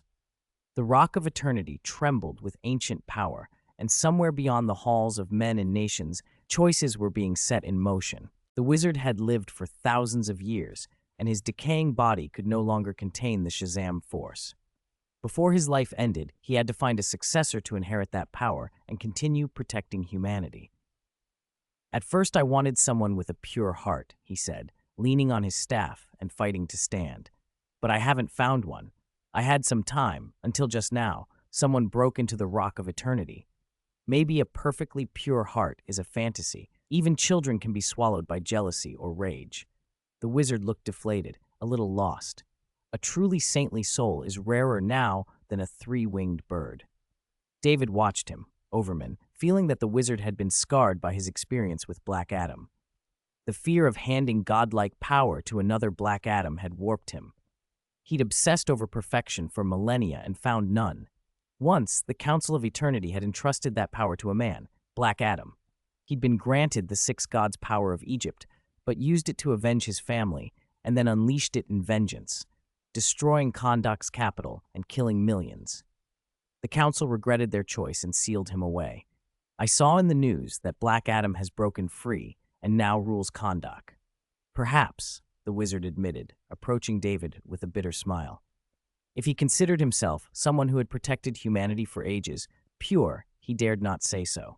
I once thought of giving the power to you, Overman. The old man's face hardened. I wanted someone whose heart could shoulder the responsibility of protecting humanity, someone who would not be lost to sudden godlike power. And there is already someone protecting the world who has proven himself time and again when catastrophe struck. His eyes searched David's. So the prerequisite wasn't absolute purity then. David noticed the implication. From the way you say it, you've given up the idea of handing the power to me. Why the change then? David asked. The wizard looked at his badly injured body. The answer was obvious. He had no time to keep searching. You are not the only one who has saved the world, David said simply, downplaying the Shazam force's value. Even with it, he wasn't desperate. The template system would eventually grant him powers beyond Shazam's. He wanted the whole story before accepting any ambiguous destiny. If you're looking for a pure heart, there's someone better than me. He spends his days flying around cities, putting out fires and saving people. He meant Clark. Clark may not be a selfless saint, but few on Earth are purer-hearted. He protects everyone, strangers and friends alike, and he's willing to face death. He is not an Earthling. The wizard shook his head with simple inevitability. To him, protecting humanity meant protecting Earthlings. He wouldn't entrust the Shazam force to an alien, no matter how righteous, because the Council's concern was the fate of humanity, only humans. Clark's alien nature disqualified him. David raised an eyebrow at the wizard's narrowness, but said nothing more. My body doesn't have much time, Overman. The wizard motioned for silence and gripped his staff. David's reluctance, his calm refusal to grab at power, made the wizard even more determined. If he could remain unmoved by sudden great power and recommend others, perhaps he could be trusted. The world is in dire straits. If you doubted this power, you could find someone else with an upright heart later. Despite his misgivings, David placed his hand on the staff. The Rock of Eternity trembled. Shazam! He spoke the name under the wizard's urgent gaze. Lightning struck through the chamber. Red battle armor wrapped around David. A thick golden lightning bolt glowed on his chest. A white cape unfurled behind him. His face aged into a mature, godlike version of himself. 26 or 27, radiating authority. Power filled him. When he raised his palm, divine lightning crackled between his fingers. His strength more than doubled. The hall's dust and the passage of time seemed to slow as his speed accelerated to an almost instantaneous level. All right, you now possess the Shazam force. The wizard sagged back and collapsed onto his stone throne, exhausted. Compared to the last person I chose, you are different in many ways. While there is still time, there are things I must tell you. After all, we have the same blood running through us. His voice trembled, but steadied for a moment. Outside, far below, wind howled through the shattered upper windows of a skyscraper. In a luxury, soundproofed conference room, the floor was black with ash and the remains of bodies. Dr. Savannah floated at the window, looking down at a mangled corpse, his older brother, the heir to the family business. Moments ago, Savannah had done what he'd always wanted, prove he wasn't mad. He shoved his brother from the 46th floor. For others in the room, he had been less ruthless. He'd burned many to ash with bolts of lightning and had spared Santos at least a body to bury. At least there's a body, Savannah muttered, a cold, mocking smile on his lips. Police sirens wailed in the distance, approaching fast. Most criminals would flee at the sound, but Savannah hung in the air, eyes glittering with a long, simmering fury. What could stop him now? He had power like a god. He fired a lightning bolt across the city. A patrol car rounding a corner exploded, metal shredding into the sky, glass rained down, people screamed and bled in the streets. Oh my God, somebody help! Is this a terrorist attack? It hit me. Help, I'm bleeding. I think I saw a lightning bolt. Savannah paid no mind to the screams. He knew only two people might stand against him in this world. Superman, who mostly appeared in Metropolis, and Overman, who only emerged in world crisis moments. Superman was a remote possibility. Overman, now potentially Shazam, was the real threat if he learned to use his new power. Savannah laughed inwardly as he watched his hands glow. If he could eliminate Overman before he adapted, nothing could stop him. A puff of smoke appeared on his shoulder. Several grotesque floating demon heads, manifesting crimson eyes, hissed and whispered. Just now we sense the wizard has found his successor. One said, Envy, with ram-like horns and a sharp voice. You must eliminate him before he becomes familiar with that power. He may still be in the Rock of Eternity, another crooned. Greed, its mouth a yawning maw with a long, wet tongue. If you go now, you can kill him and make the wizard watch. Do it quickly. Even Sloth, usually lethargic, seemed eager. The demon's killing intent thrilled them. Savannah's cold eyes gleamed. This was the proof he sought, to show everyone he'd been right about his genius and his destiny. Back in the Rock of Eternity, the wizard's voice fell to the point of a whisper. First, the 7 deadly sins and other demons I'd sealed escaped when my strength waned. They will harm humanity unless you stop them. Either eliminate them or capture them and return them to the rock. David listened, absorbing the information. Are these 7 deadly sins demons connected to that Kondak fellow who transforms into a demonic body? The rumors say he's tied to 6 Hell Kings. Is their power related? Which is stronger, the 7 deadly sins or that person? The wizard's face grew grim. Everything was piling up. There have been multiple demon kings, just as Satan has had many servants.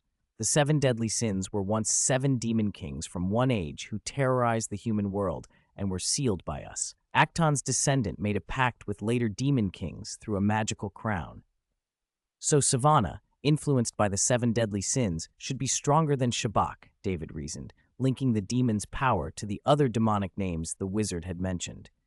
And Black Adam, the wizard added weakly, the previous chosen champion when the council still operated. He used his power selfishly and caused disaster. He has broken free of his seal. You will have to deal with him as well. The old man's breath rattled in his chest. David nodded. He had the 6 gods' power now, and with it, the responsibility of protecting humanity. He accepted that. One more thing, the wizard said after a pause, his voice clearer for a brief moment. Your body may not be able to coexist with this power forever. At some point, maybe in 10 years, maybe more, your body could reject it. When that happens, pass it on to someone else. His complexion brightened slightly, then faded. David realized the old man was having a small revival before death. The wizard breathed in painfully and said words that hit David like a cold shock. Divine blood runs in your veins. You are a descendant of gods." "A descendant of a god?" David echoed, startled. The thought tugged at the scraps of his family history, Jonathan and Martha. But there was something else, an image that the fully integrated Thanos template kept pinging in his memory. Thanos, made strong by godly lineage. Thanos' grandfather was Kronos, the god of time. Kronos' deification after death echoed in David's mind. The revelation settled uneasily in him. Divine blood. A destiny that had been partly hidden now sat on his shoulders with the new, thunderous power of Shazam. Chapter 155. How could he be a transcendent? 4K5. It is an honor for a god to lend power to a mortal, but no god, or those tied to them, hands that power out casually. The wizard had sensed that sooner than most, which was why he hesitated before passing the six gods' power on to David. "You carry the blood of a god," he had said. "In my estimation, those two strands of power will repel each other in 10 years, maybe a dozen. Like two fierce beasts kept side by side in a zoo, they might get along at first, but eventually there will be a confrontation." David listened in silence, deep in thought. Thanos was the grandson of Kronos, the god of time. Kronos had once been the leader of the Eternals. His body had been destroyed in a catastrophic experiment, his soul merging with universal law to become an abstract god of time. That disaster had not only elevated Kronos, but had empowered other surviving Eternals as well. Might it be a fusion of rules, becoming a kind of divinity? David didn't linger on the question. The Eternals were more than close to gods. Even the name Eternal implied it. 10 years, the wizard had said, already a vast span for David.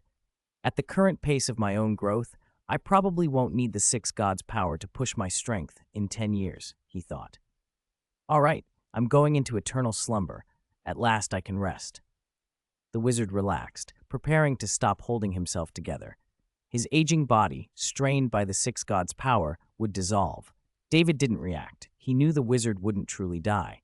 His soul would only shed its mortal tether and become a potent spirit, free to move between dimensions. The heavy duty of guarding humanity would fall to David. In truth, the wizard had to be grateful. David didn't need the six gods with power as desperately as others might, and no one else existed who could take that burden off him for a while. A crack opened inside the rock of eternity. Savannah had returned, ripping his way back by force of the seven deadly sins' power. He strode in, sunglasses and fur-collared jacket, as if entering his own home. The wizard had passed on his power and could not bar him now. Is this the guardian you picked, wizard? Savannah sneered, pulling off his sunglasses to look David over, then shooting a contemptuous glance at the throne. The wizard's skin had already begun to crack like drying clay. Savannah glared at the one who'd set the demons loose. You actually dared to come back? A pure heart? Savannah mocked. Before the wizard chose you, were you a missionary in the desert, a llama in the snows, or a hermit who can't count to 3? He spat the words and then turned to David. Did you release the 7 deadly sins? David watched him without surprise. In public, Overman had always been shrouded in dense purple light. His true face was rarely seen. Savannah, who had never seen David unmasked, didn't recognize him. Wizard, watch closely as your chosen guardian dies by my hand, he shouted. He drew lightning in his palms and hurled it at David. The wizard on the stone throne looked on with an odd expression. The storm of lightning hit David and disappeared, as if it had struck a bottomless sea. Lightning that could melt steel made no mark. Savannah's smile froze. Before he could react, David lifted a hand and answered with his own bolt of lightning. It was a dazzling lance, thick as a barrel, that lit the hall and blasted Savannah away. Savannah was thrown dozens of meters. Smoke rose from his body. He staggered to his feet, clutching his scorched chest, face contorted. Didn't you say he wasn't familiar with his power? One of the 7 deadly sins demanded. Savannah was stunned. He'd been wounded by a single strike from someone who was supposedly untrained. If David had mastered the power, he might have been killed outright.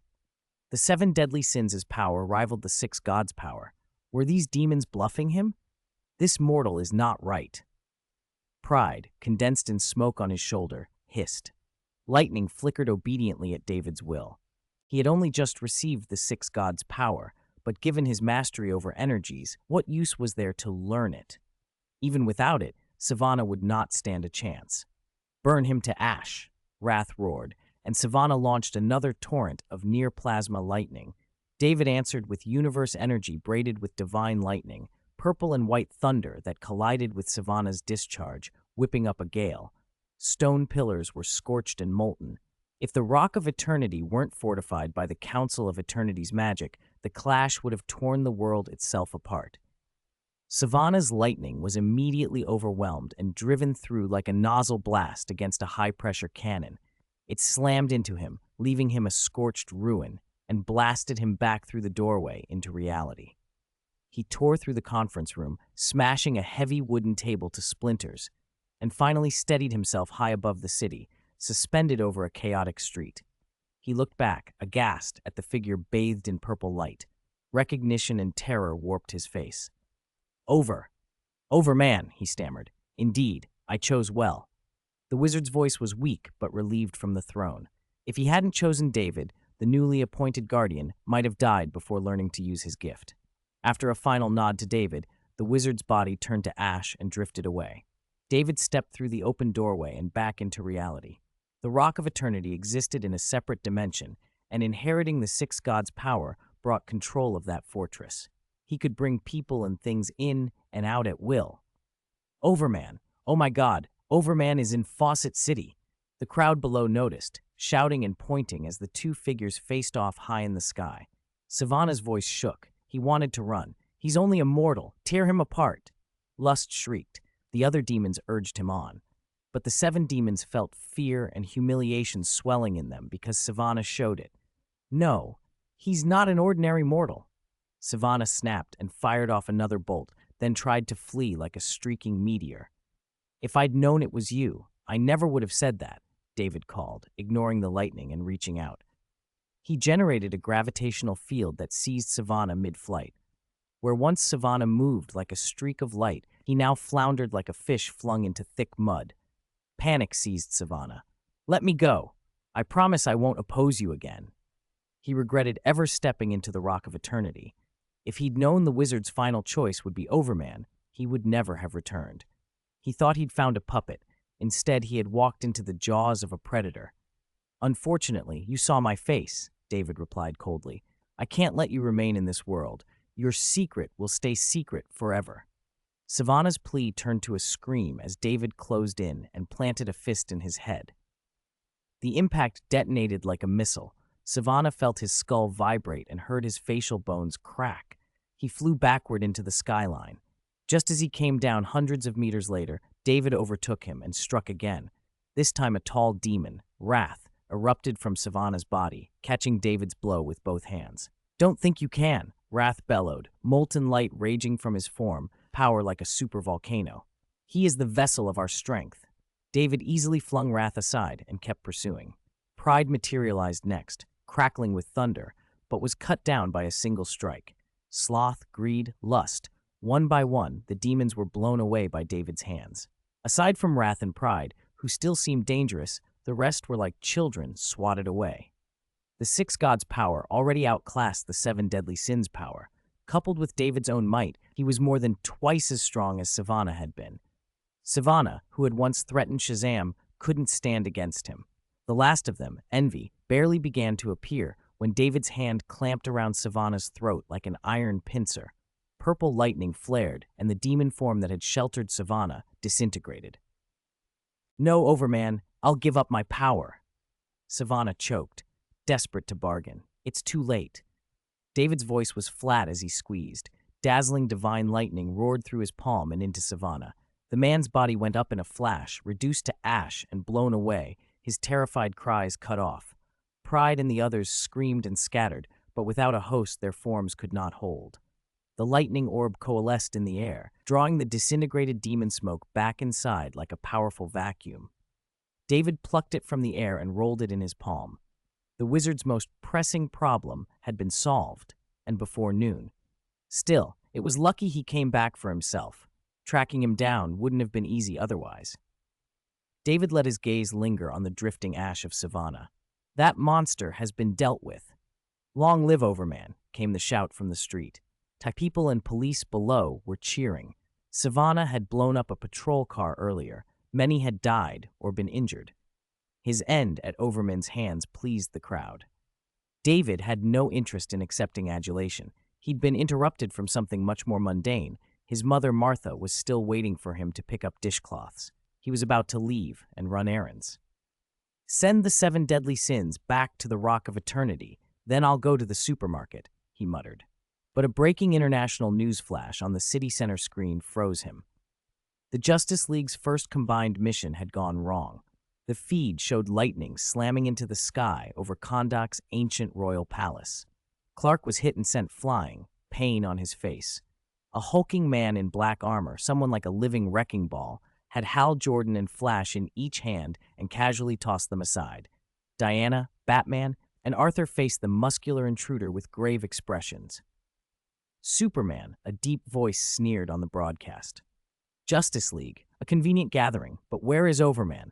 The figure scanned the scene with disdain. "This is my country. You have no right to interfere." David narrowed his eyes. Clark, the League's strongest in open combat, was vulnerable to magic and not yet at full strength. This opponent, this magic-propelled Superman, was the exact counter. "It looks like grocery shopping will have to wait," David said under his breath, and leapt for the sky. When the war began, it hit like 2 great tides, sweeping everything away. No one could stand outside it or stop it. But when Superman and the rest of the Justice League appeared above the smoke and fire-choked battlefield and forced both sides to halt, the fighting stopped. The soldiers' rifles and the tanks' guns suddenly felt useless in the face of the red and blue figure in the sky and the other heroes who had come to save the world. "That was easier than I thought," Hal Jordan muttered, looking over a field ravaged by artillery and littered with severed limbs. His usual flippancy was gone. His face was tight, his jaw set. After the United Nations ceremony, the Secretary General had indeed tasked the Justice League with calming the fragile situation in the Middle East and stopping the war between Kahndaq and its neighbors. Saving lives was like putting out a blaze. Every second mattered, so they'd gathered quickly and flown in. "War only brings pain and division. We will speak with your leaders and make them stop," Clark said, his voice low, standing on the desolate ground. Ending the battle in front of them wouldn't solve everything. Wars didn't begin at the front lines. They were started by rulers far from the trenches. "Go tell Black Adam. He's the one who ordered his troops to attack and dragged everyone into this," a non-commissioned officer from neighboring Sicily spat, tearing off his cap and flinging it aside. His brother, who'd trained with him, had died in the fighting. The soldier's grief and fury bubbled up at his words. "Calm down," Batman said coldly from inside the Fenrir armor, raising both arms and pointing to hold them back. War was an unbridled beast. If you were going to put it down quickly, it sometimes meant using overwhelming force. That had to be a last resort. Even without Ares, humans would still fight one another. Diana, sword and shield on her back, shook her head. "Let's go ask Black Adam why he started this." Flash clenched his fist. All eyes turned toward the Kahndaq royal palace. Black Adam sat on his cold throne, mind turning back 1,000 years. Once a slave crushed by pharaohs, his wife and children killed by royal soldiers. When he gained the power of the 6 gods, his fury tore the palace and capital apart and cost countless lives. The Council of Eternity had sealed him away. 1,000 years passed in an instant. In that time, Kahndaq had been repeatedly invaded. Its borders shrank, rulers changed. The nation fell into mercenary rule and banditry. When grave robbers digging for war funds accidentally broke his seal, he returned. "I owe this country a great debt," he told himself from the open-air palace, looking at the giant statue raised in his honor. To his people, he had become a symbol of resistance. He would free them from chaos and poverty and restore Kahndaq's former glory after 1,000 years of humiliation. "Dictator, if you don't stop the war, you'll die on that ridiculous throne," someone shouted, and Black Adam's thoughts were cut off. A green energy hand tore the palace dome open like a can. Figures appeared in the sky. "Green Lantern!"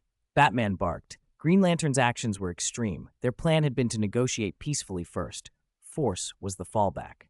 Compared to him declaring war on several countries, am I the extremist here? Hal snapped. Millions were living under war's shadow because of this one ruler. If we want to win people's trust, we have to act within the rules. not just do whatever we please. Clark frowned. He didn't like this warlord any more than the others did, but he understood Batman's point. The League had only just begun to win international trust. They were barely a unified force for global security. If they acted recklessly now, other nations would be alarmed. Hal fell silent, letting Batman and Superman take the lead.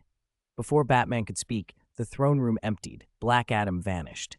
In a flash of lightning, he reappeared in front of Fenrir and punched. The blast ripped the air, sending the armor skidding skyward and turning the palace into chaos. Diana, hooked on a column by the lasso of truth, narrowed her eyes and braced, tracking the lightning-shrouded figure in the dust. His speed, did you see that?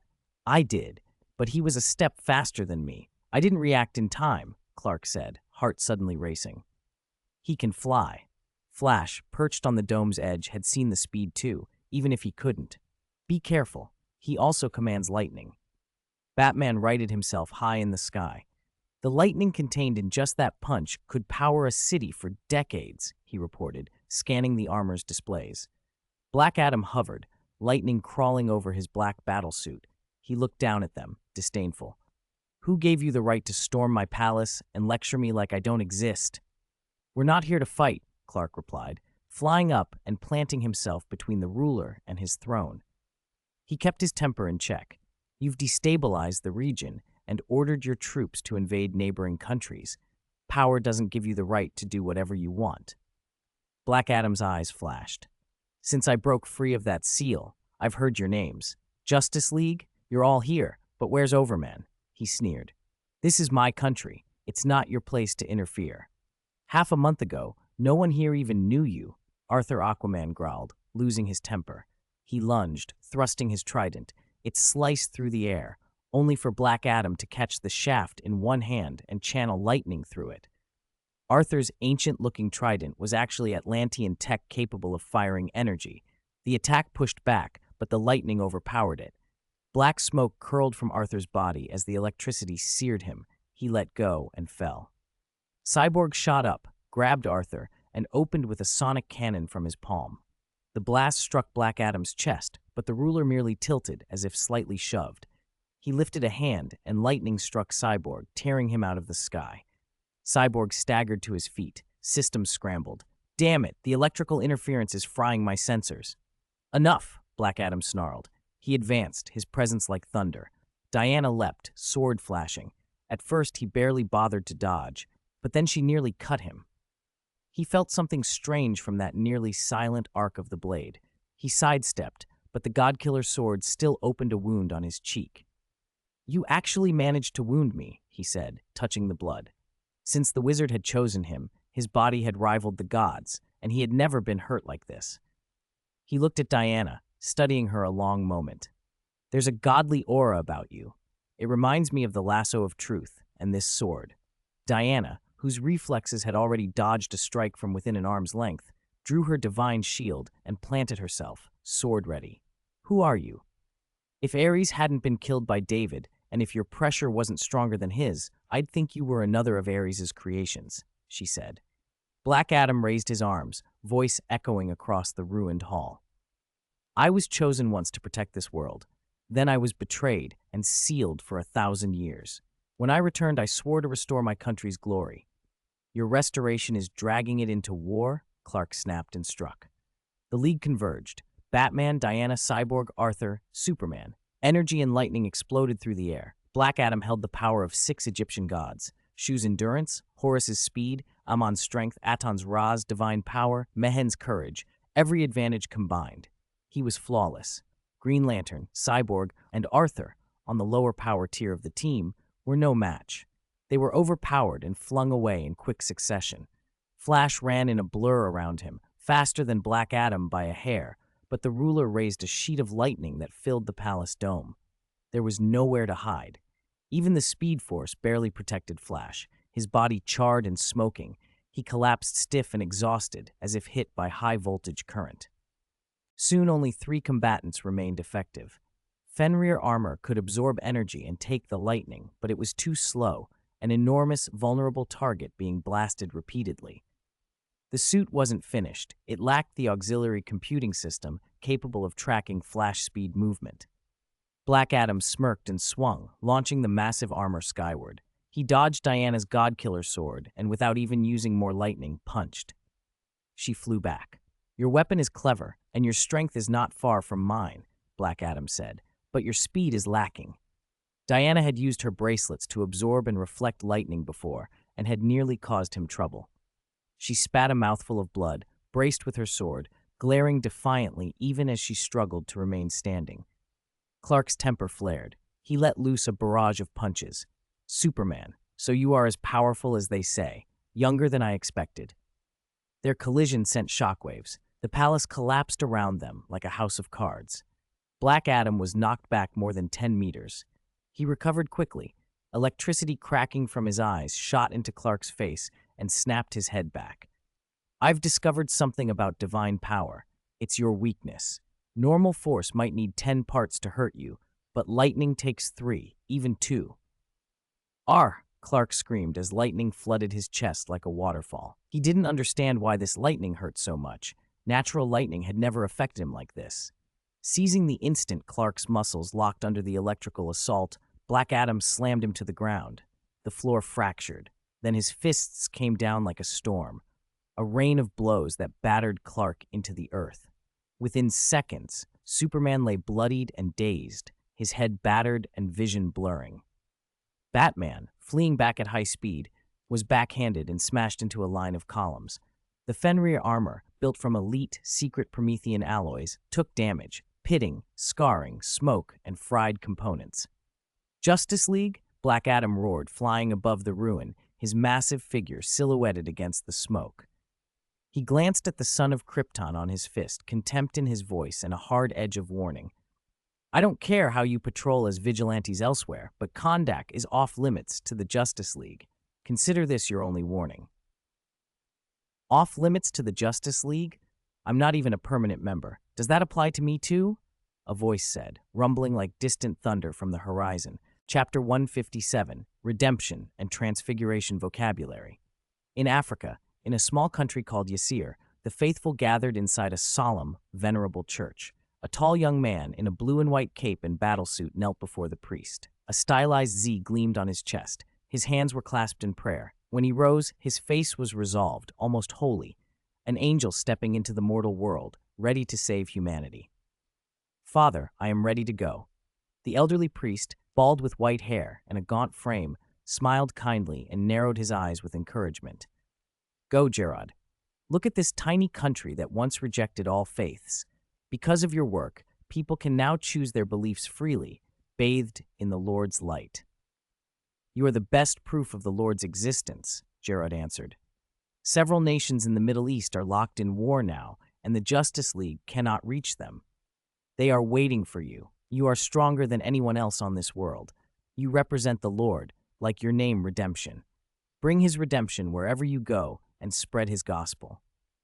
"I will, Father." Gerard bowed to the congregation. As he turned, his cape caught the light. He walked past rows of bowed heads and whispered prayers. Then he leapt upward, tore through the atmosphere, and became a streak of light toward the Middle East.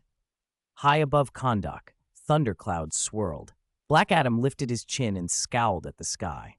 A purple, lightning-wreathed figure smashed through the clouds like a meteor, powerful, foreign, and bristling with pressure. "Overman?" someone muttered. Black Adam recognized David's signature purple glow immediately. "The last one of you has arrived," he said without warmth. Diana's eyes lit up at the sight. Black Adam's face stayed stone cold. He shot into the sky, intent on striking David down, to show everyone that even their strongest contender was nothing before him. Clark, lying at the bottom of a great pit, opened one swollen eye and stared upward in astonishment. When had David learned to command lightning? Then again, David had surprised them with new abilities before. Across the city, people stopped work and looked skyward as the heavens themselves seemed to erupt. "Giants are fighting near the old royal palace," someone shouted.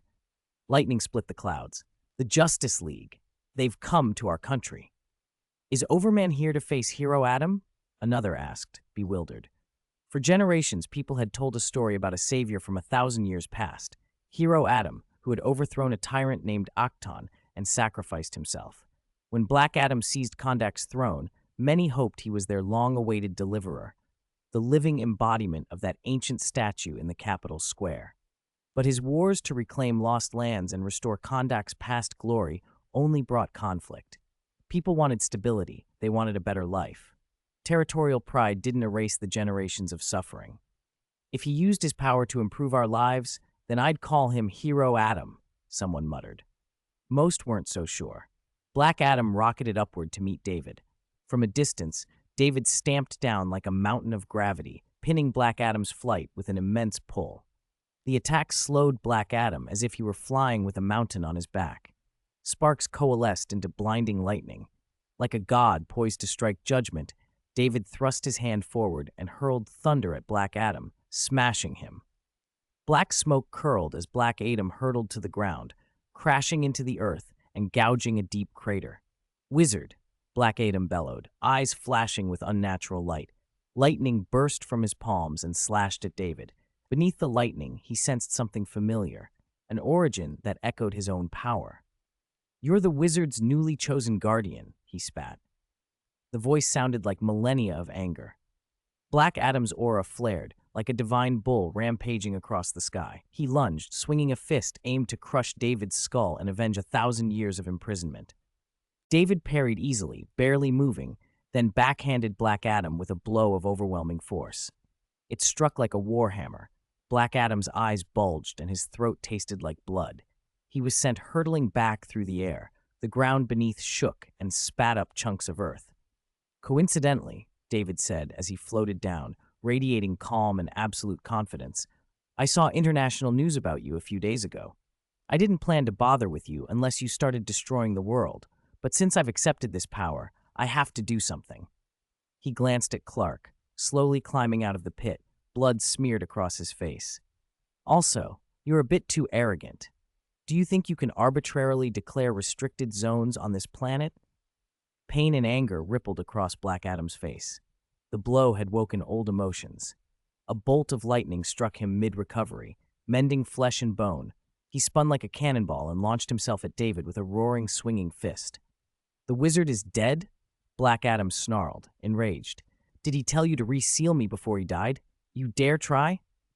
Green Lantern and Arthur, both clutching injuries, exchanged confused glances. "What wizard?" Diana's eyes narrowed. She felt the same godlike aura pulsing from David. The mountain-like thunder gave her an odd, stirring familiarity, like Ares' war lightning but purer, stronger. The two gods collided and traded blows overhead. For the first time since the battle began, Black Adam's attacks were wild, frantic, rather than confident. He couldn't land anything on David. Every strike he threw sent ripples through the air that pushed him backward. David's punches and kicks made the atmosphere itself shudder. With each crushing blow, Black Adam felt a memory of being whipped as a slave. His bones groaned under pressure.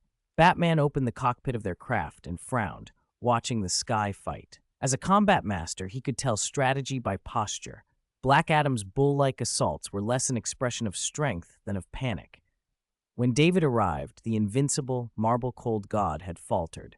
Lightning filled the heavens, blinding and deafening. David's thunderous fist struck Black Adam's chest like a god's decree. Blood flecked his lips. Fear flickered behind his eyes. David's power was overwhelming, twice the force Black Adam could muster. Even with the six gods' power healing him, Black Adam saw no path to victory. He had not always been a conqueror. Before the power, he'd been a slave. The six gods' power had made him a god among mortals, the source of his dominance. To see someone else wield that same power, and even more, shook him.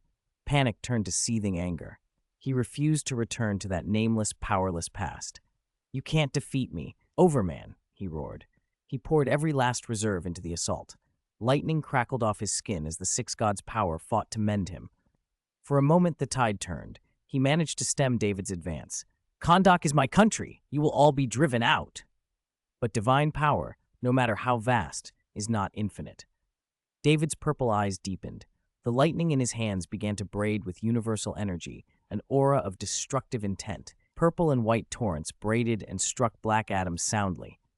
His battlesuit burned away. His flesh blackened and cracked.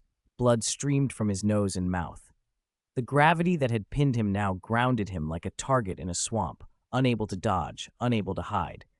People across Kondak stopped and stared. The sky was a battlefield. The city could have been smashed by collateral fury. If they'd chosen lower altitudes, half the city might already be rubble. Flash muttered, pale. Arthur's expression was tight with concern. With a final earth-shattering thunderclap, Black Adam was blasted from the sky. His charred body struck the ground like a meteor, carving a crater tens of meters across. He lay at the bottom, almost unrecognizable. Silver snakes of electricity crawled across him, knitting muscle and skin back together, but with each repair, his reserves drained further. He staggered to his feet. David descended and seized him by the throat. Black Adam thrashed weakly. Lightning danced along David's arms, but seemed impotent against the iron grip. 1,000 years ago, it wasn't my fault. The wizard never told me my emotions would fling my power out of control. Black Adam roared, bitterness thick in his voice. His fury seemed to feed something within him, an old, vast reservoir of hate. David's face remained unreadable. What you did 1,000 years ago matters not to me, he said. You may have injured your people and nearly destroyed the capital. An accident or not, that is not my concern. Even if you defeat me, do not think you can escape being sealed. Black Adam kept fighting, trying to bite and strike, even as his strength ebbed. You've only inherited the wizard's power. You probably don't even know how to perform a magic seal. How will you imprison me? David's voice was cool. I won't kill you, but I won't let you walk the earth again. I will strip you of your power and seal you in another way. A scoff escaped Black Adam. Strip me of my power?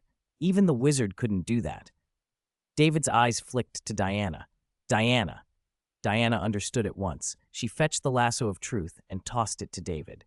The golden rope coiled around Black Adam's body. Its truth-binding current made him drop to his knees. David held the lasso between them and asked slowly, deliberately, Black Adam, what is your transformation word? For a moment, Black Adam fought to control himself. The lasso's compulsion tightened. His jaw trembled. Sha! No! No! The syllable escaped before he could clamp down. Horror widened his eyes as the fatal sound rose in his throat. How can this be? He gasped, panic breaking into his roar, as the lasso compelled the truth he would never willingly give. Chapter 158, An Angel Sent to Earth? Shazam! Under the divine compulsion of the lasso of truth, Black Adam couldn't help himself. He opened his mouth and shouted the word. Crack! A bolt of lightning erupted from the sky. Where Black Adam had stood now lay a tall, thin, withered man in simple Egyptian slave linen, overcome by weakness and collapsing to the ground. The lasso of truth had always been the bane of Shazam and Black Adam. When it bound them and forced out their transformation word, it could revert them to their original mortal forms. What's going on? Diana stared in disbelief. He was just a Kondak slave 1,000 years ago. All his power comes from a pact with the gods. He needs a special word to change. David quickly filled her in. Diana hadn't known the lasso was restraining Black Adam. She had been relying on the God-Killer sword, hoping its divine edge could wound him. But the mortal courage in David had made Black Adam immune to telepathic intrusion and mental control. He had considerable resistance to the lasso. Catching him and speaking a single phrase wasn't always enough to defeat him. If he couldn't be rendered helpless, the effort was pointless. Shah, Black Adam on the ground, tried to shout Shazam again, unwilling to stay a frail man. Bang! David thrust his hand out and sent a controlled impact wave. Black Adam clutched his throat, coughing up a mouthful of blood. He croaked, but only a hoarse hiss came out. Realization flashed across his face. He had been made mute. Rage and panic flared in his eyes. In any case, you didn't plan to kill Clark and the others, David said slowly. So I won't kill you today. I won't turn you into a vegetable either. Seeing Black Adam bleeding and unable to speak, Clark stepped forward. There was no need for a long debate about how to deal with this international war criminal who had started a war. Imprisoning Black Adam was notoriously difficult. Ordinary jails couldn't hold him, even with restraints. One lapse and he could regain divine power. Now that he was mute and rendered physically weak, that worry had been removed. It's finally over, Clark said quietly. Hal Jordan used his ring to splint his broken arm and limped forward, supporting Barry, who was nursing several broken ribs. Black Adam had pressed down on them with terrifying force. Until they saw him fall, none of them had dared to relax. Cyborg arrived, helping Arthur to his feet. Even Arthur's powerful body had been strained under Black Adam's brutal strength and speed. Any one of them could have died in an instant. Click, click. The suit's diagnostic registered damage to the Fenrir armor. After some quick repairs by Batman, the armor was mobile again. Batman exhaled, voice tight. Thanks to you. If not for you, the Justice League's first outing might have ended in a humiliating retreat, crushing public confidence. Several of them looked at David with genuine gratitude. He had saved them from becoming a worldwide embarrassment. Suddenly, Clark tilted his head toward the sky. "What's wrong, Superman?" Hal asked. "Someone." Clark began, but he didn't finish. A fierce wind descended. A blue figure tore through the atmosphere, sight cape roaring behind him. He was tall and muscular, a mountain of a man with eyes full of steady conviction. He scanned the scene. "Where is Black Adam? Did I arrive too late?" He frowned, then noticed the disheveled man in linen on the ground and the fragments of the imposing figure the news had shown. "You defeated Black Adam?" he asked, a little surprised. "Who are you?" Hal bristled at the implication. Did the newcomer think they had been defeated by Black Adam? If not for David, that might have been true, and Hal didn't like being looked down upon. "Don't misunderstand," Jared quickly waved, hands raised.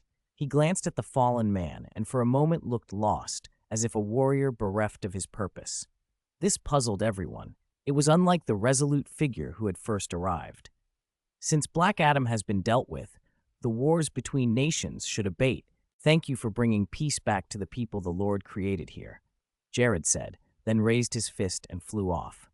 His posture suggested he had somewhere to be, back to consult his priest, perhaps. He had been sent by his church to guide lost souls on Earth, and in his mind there was nothing wrong with his actions. Arthur and Cyborg exchanged looks. Diana raised an eyebrow. She hadn't seen how fast Gerard had been when he left. Her mother had once said humans were weak, yet increasingly she saw humans who could rival gods. Could he have made a pact with the gods too? She wondered aloud. David narrowed his eyes. Jared's speed had been faster than Clark's. With the Shazam force in his body, David no longer needed gravity to gauge motion. He could see speeds on par with Clark and the Flash with his own eyes. There were really other individuals on Earth with godlike power? That surprised him. Not every superpowered person on Earth had been created by the same cosmic event. Like the mutants from another universe, humans could sometimes be born different, rare, but real.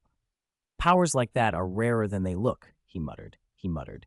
"Even if he's useless in other ways, his speed is startling." But it didn't concern him directly. "You all handle the aftermath. I'm going back." Barry, grateful for his life and eager to be helpful, asked, "Need anything? You seemed like you were heading somewhere." David shrugged. "No, it's fine. Before I got your message, I was actually on my way to the supermarket. My car's still parked by the curb." It sounded casual, almost mundane, and then he was gone, flying up into the sky. The others stared after him. After surviving a near catastrophe, they were still shaken, but David had left as if he were a police officer stopping to pick up groceries. His power made a real impression. Clark lingered, thoughtful. He remembered how, once, he and his younger brother had measured themselves, his brother stronger but slower, Clark more balanced. Now his brother's strength had outpaced him, and in speed he could no longer match David. After dispatching Sivana and defeating the previous Guardian with the Six Gods' power, David had delivered the now mute Black Adam into their custody and returned to town to finish his shopping.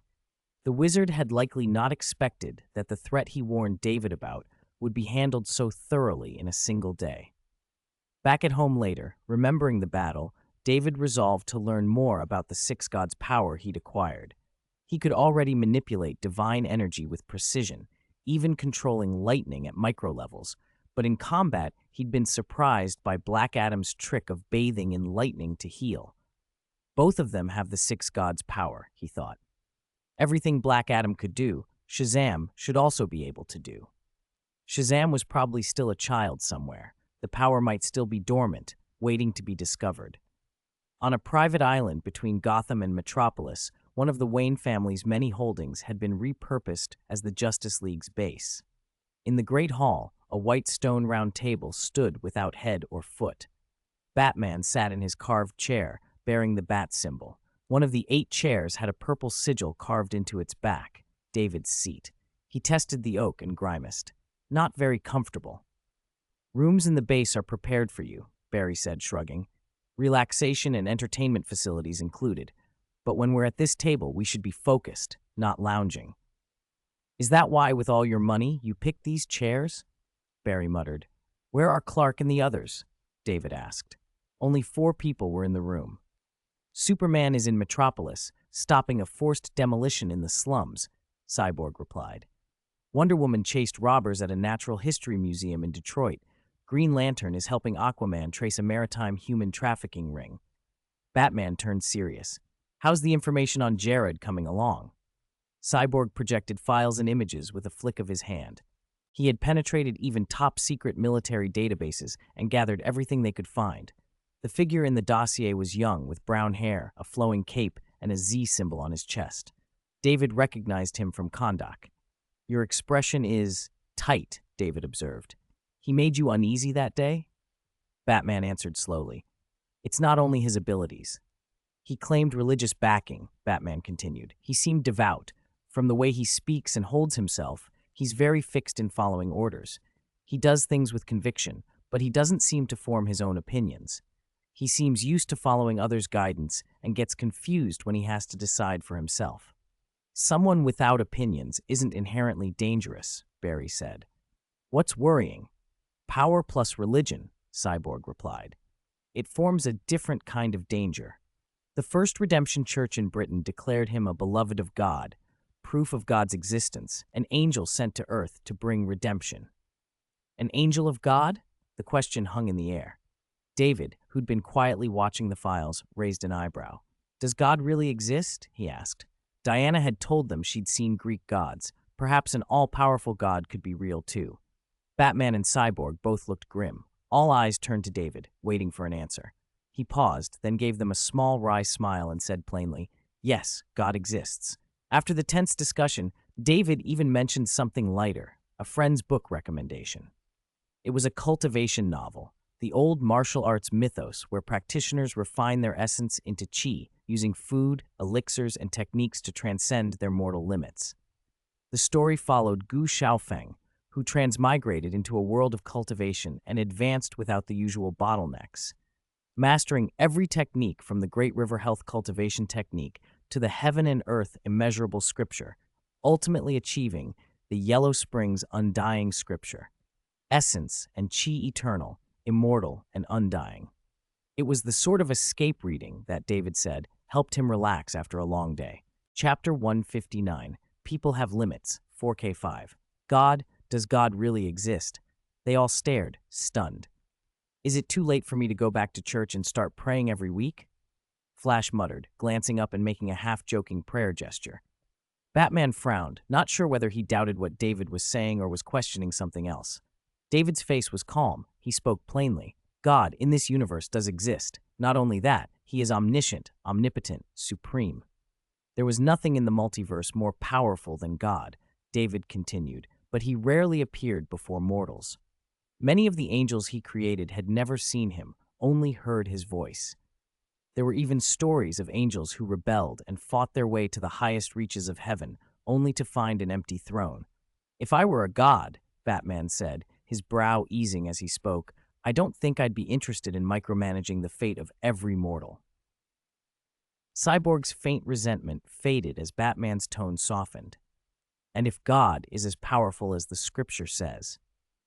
Batman looked at the holographic projection of Jared Joseph. Then if he wanted to redeem someone, he wouldn't need an angel to do it. The implication was obvious. Batman didn't buy the idea that Jared was some angel sent by God. He's most likely a powerful metahuman, David agreed. Gods didn't usually meddle with human affairs, and if God didn't care about the universe at large, he certainly wouldn't be preoccupied with a small group on one planet. Cyborg cleared his throat. Actually, I found some disturbing information buried in classified military files. He brought up a photo, a blackened, steaming landscape, a ruin of fortress-like structures and charred armored wrecks, what had once been a military base. This is It looks like a war zone, Flash said. Was it carpet bombed? This happened 2 days ago, in a small African country called Yasir, Cyborg said. Jared did this? Batman's expression hardened. Yes. Cyborg's voice was flat. Yasir has an indigenous deity cult and laws forbidding the worship of other deities. A missionary family entered the country and was hanged as heretics. Jared, Redemption, flew to Yasir in a rage to investigate. Soldiers fired at him. He raised his hand in response, and a brilliant blue light enveloped the entire base. When it faded, the base, tens of acres, 36 buildings, an entire garrison, was flattened in a single strike. The room fell silent. The damage was on the scale of a tactical nuclear strike. How did he behave afterward? Batman asked quietly. Any signs of weakness? David studied the photograph, fingers near his mouth. If Redemption could vaporize steel and concrete with a single blast, his energy release rivaled or even exceeded Clark's. Clark at his current age likely couldn't disintegrate an entire military base with one heat vision blast. And that's probably not even his limit, David murmured. Cyborg continued. Satellites from multiple nations recorded him staring at his hands after the attack, visibly shocked by what he had done. Then he left Yasir at superhuman speed, uncatchable. It wasn't possible to determine how much of his reserves that one strike used. This proves he can do it again, Batman said. If he doesn't aim for total vaporization next time, could he still kill half a city's population in one strike? Half a day later, he returned. Calmer, collected, Cyborg went on. Yasir's government panicked. He coerced concessions and forced them to change their laws, legalizing freedom of religion. The First Redemption Church then pledged substantial funds and opened hospitals, schools, orphanages, social services, along with churches. Flash looked conflicted. On one hand, Yasir's previous laws were barbaric. On the other, the way Redemption had secured change by destroying a state military installation and killing its soldiers was appalling. Batman's jaw tightened. He invaded a sovereign country, leveled a military base, and forced a government to rewrite its laws. He used the murder of followers as justification. If there's a first time for something like this, there will be a second. What will trigger him next? Persecution, missionary work, disbelief? He didn't voice the worst possibilities, but everyone understood them. Cyborg brought up more files. There have been military investigations. He scrolled to the end of the dossier, hesitating. Batman leaned in.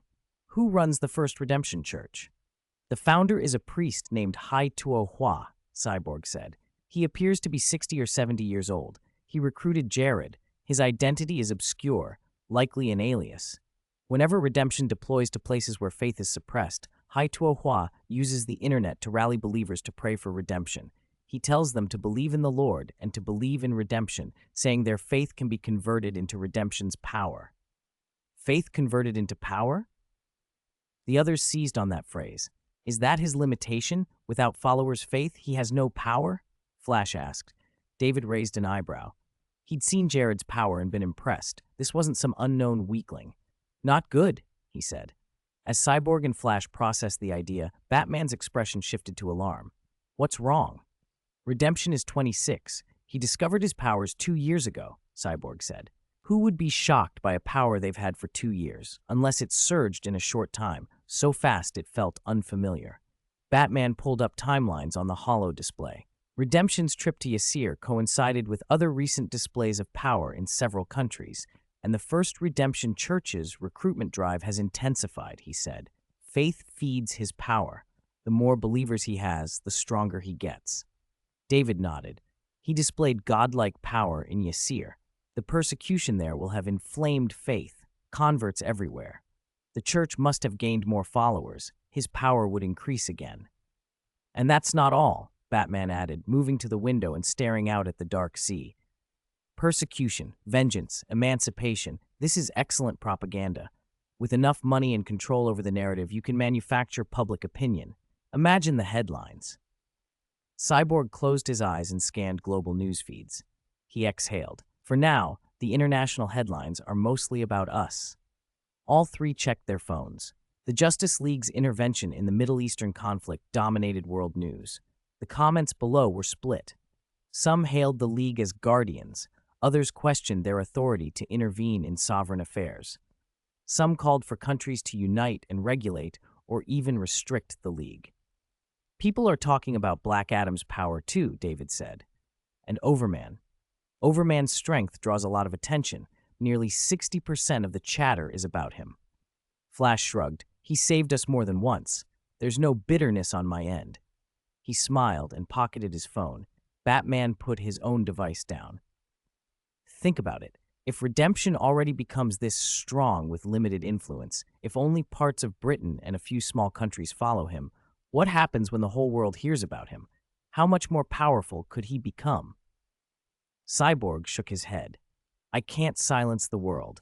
I can access the most secure servers, like walking into an open courtyard, but I can't erase everyone's voice at once. And if I mess with global media, the Justice League itself will be dragged into the spotlight and criticized. That's the problem, Batman said. He hasn't crossed a line we can respond to yet, so we wait until he does something that truly threatens the world. David began to rise, preparing to leave after touring the League's base. Redemption hadn't yet done anything that allowed them to take decisive action, though he'd massacred a base and coerced a nation, which was enough to make even Barry uneasy. Aren't you afraid his power will grow beyond what you can handle? Batman asked quietly as David moved to the door. Perhaps. David paused and chuckled softly, not denying the possibility, but I believe people have limits.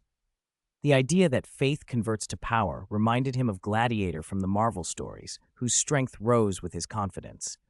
Redemption can't convert faith without bounds. If he could, by the current ratio, he'd conquer a few life-bearing planets and topple that Dark Lord, making him kneel and pray. Cyborg perked up at the image. Flash made a wry face at the thought of a hulking alien grumbling prayers. Investigate that priest, David said before he left. Haituahua may be the linchpin. After he left, Batman sat in troubled silence. Even at his current level, he's a terrible threat, he warned. Cyborg, sobered, fell quiet. Not everyone had Overman's scale of power. Redemption as he was now was already dangerously potent. Elsewhere, with super hearing attuned to the city, Clark picked up the sound of a bank alarm and police commotion. Patrol cars were positioned, officers taking cover behind them and aiming their weapons toward the bank entrance. Superman! Superman's here! Someone shouted as Clark descended. The police and the crowd outside cheered, relieved to see a savior. Clark smiled politely. Good afternoon, everyone. Hope the sunshine hasn't dampened your shift, he said, then flew into the bank to assess the situation he'd handled so many times before. A low laugh echoed from inside. You finally came. Superman, I've been waiting for you, a voice said, calm and expectant. Chapter 160, Hell on Earth, Metropolis. 4K4, Metropolis United Bank.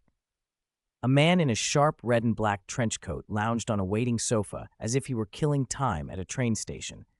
An odd antique yellow mask covered his face. His fingers tapped a lazy rhythm. He carried no visible weapons, and yet he had effectively held up a bank swarmed with armed security. No one had even fired a shot. The guards, tellers, and customers huddled together like quail, terror frozen on their faces. Fear rolled through them like a hurricane and blew away any thought of resistance. Superman! The shout came from outside. You finally showed up, Superman! The man's lips curved into a smile. He adjusted his coat, rose with a casual grace, and his voice carried through the bank. I've been waiting for you. They say in Metropolis, don't commit a brazen crime, make people scream, and Superman might show up next. Seems the city's not wrong. He clapped once, as if sincerely impressed. Who are you? Superman Clark swooped into the bank, checked the hostages first, and confirmed no one was injured. Then his gaze settled on the man. This wasn't the first time chaos had been manufactured to draw him out. The last time had ended badly. Clark glanced at the Green Lantern ring on his hand. If this has anything to do with a meteorite, I won't be as unprepared as last time. Call me Psionic Pirate, the man said with a smile. Clark frowned. He didn't recognize the name, and he gave a dismissive wave. Doesn't ring a bell. Doesn't matter. You're small time compared to the world's Superman.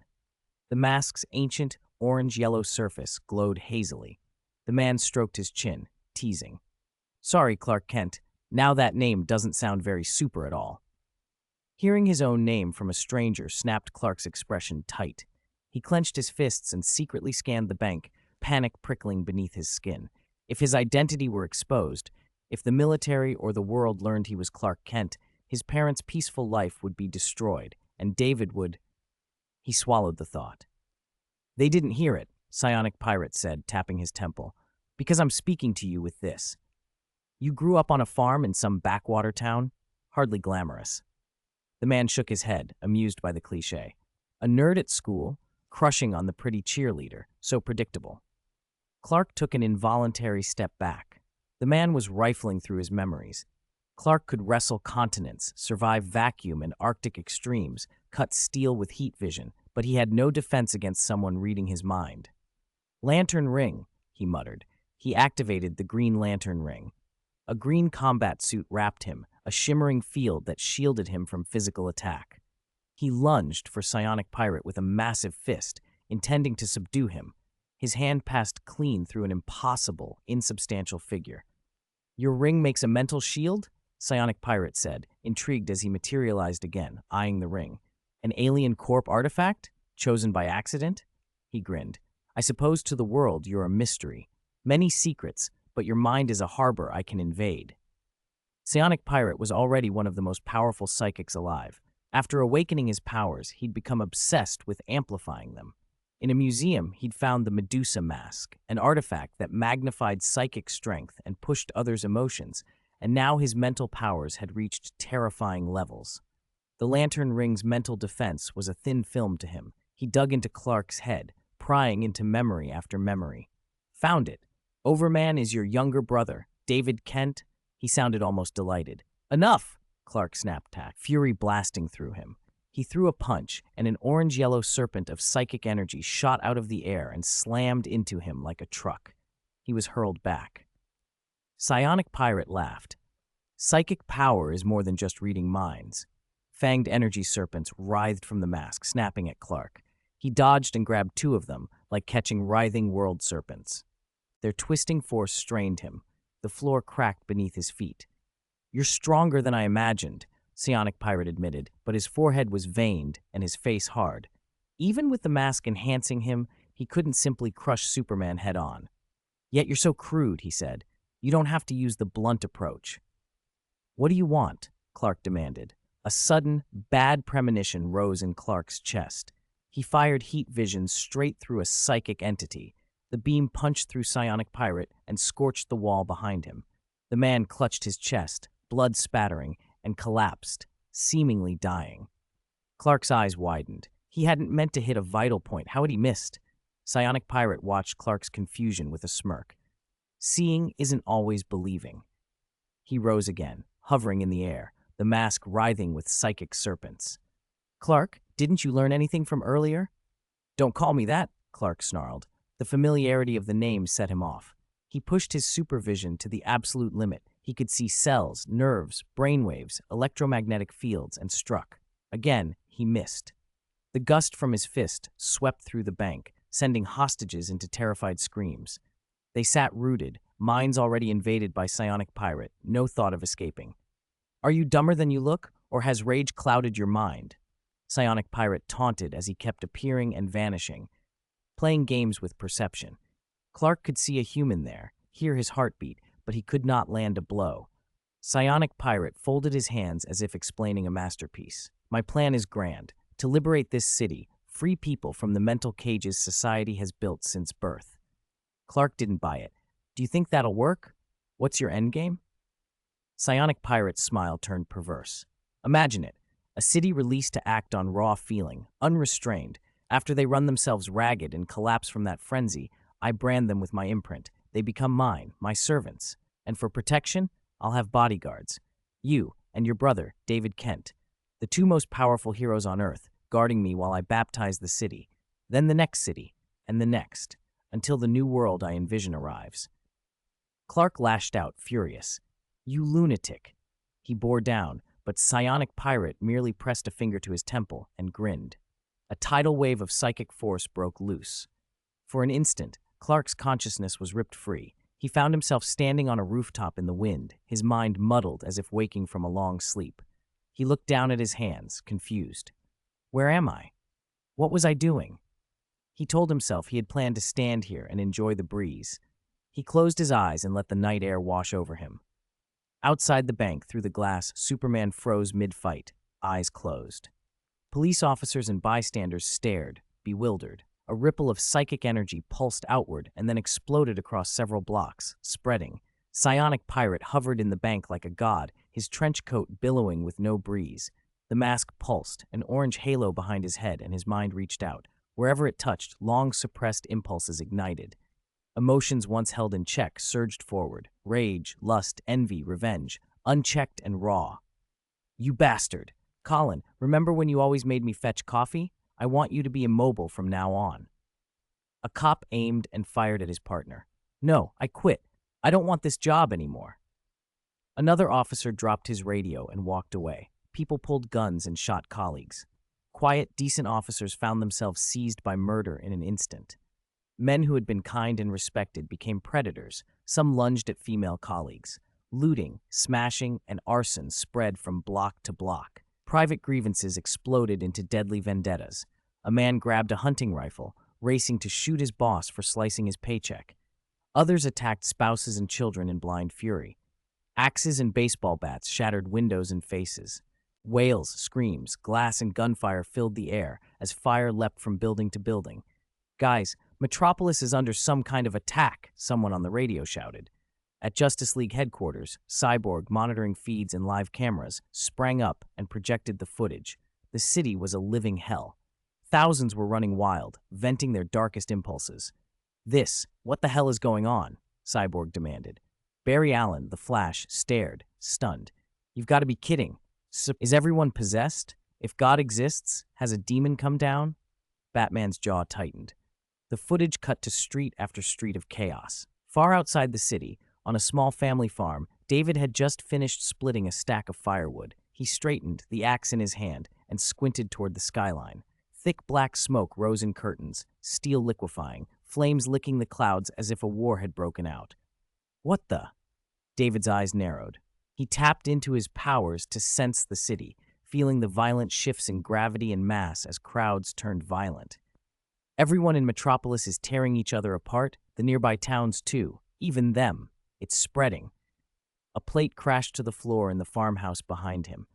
David flashed into the house in an instant. His parents were there. His mother, Martha, stood at the sink, pale but unharmed, startled by the chaos interrupting their evening.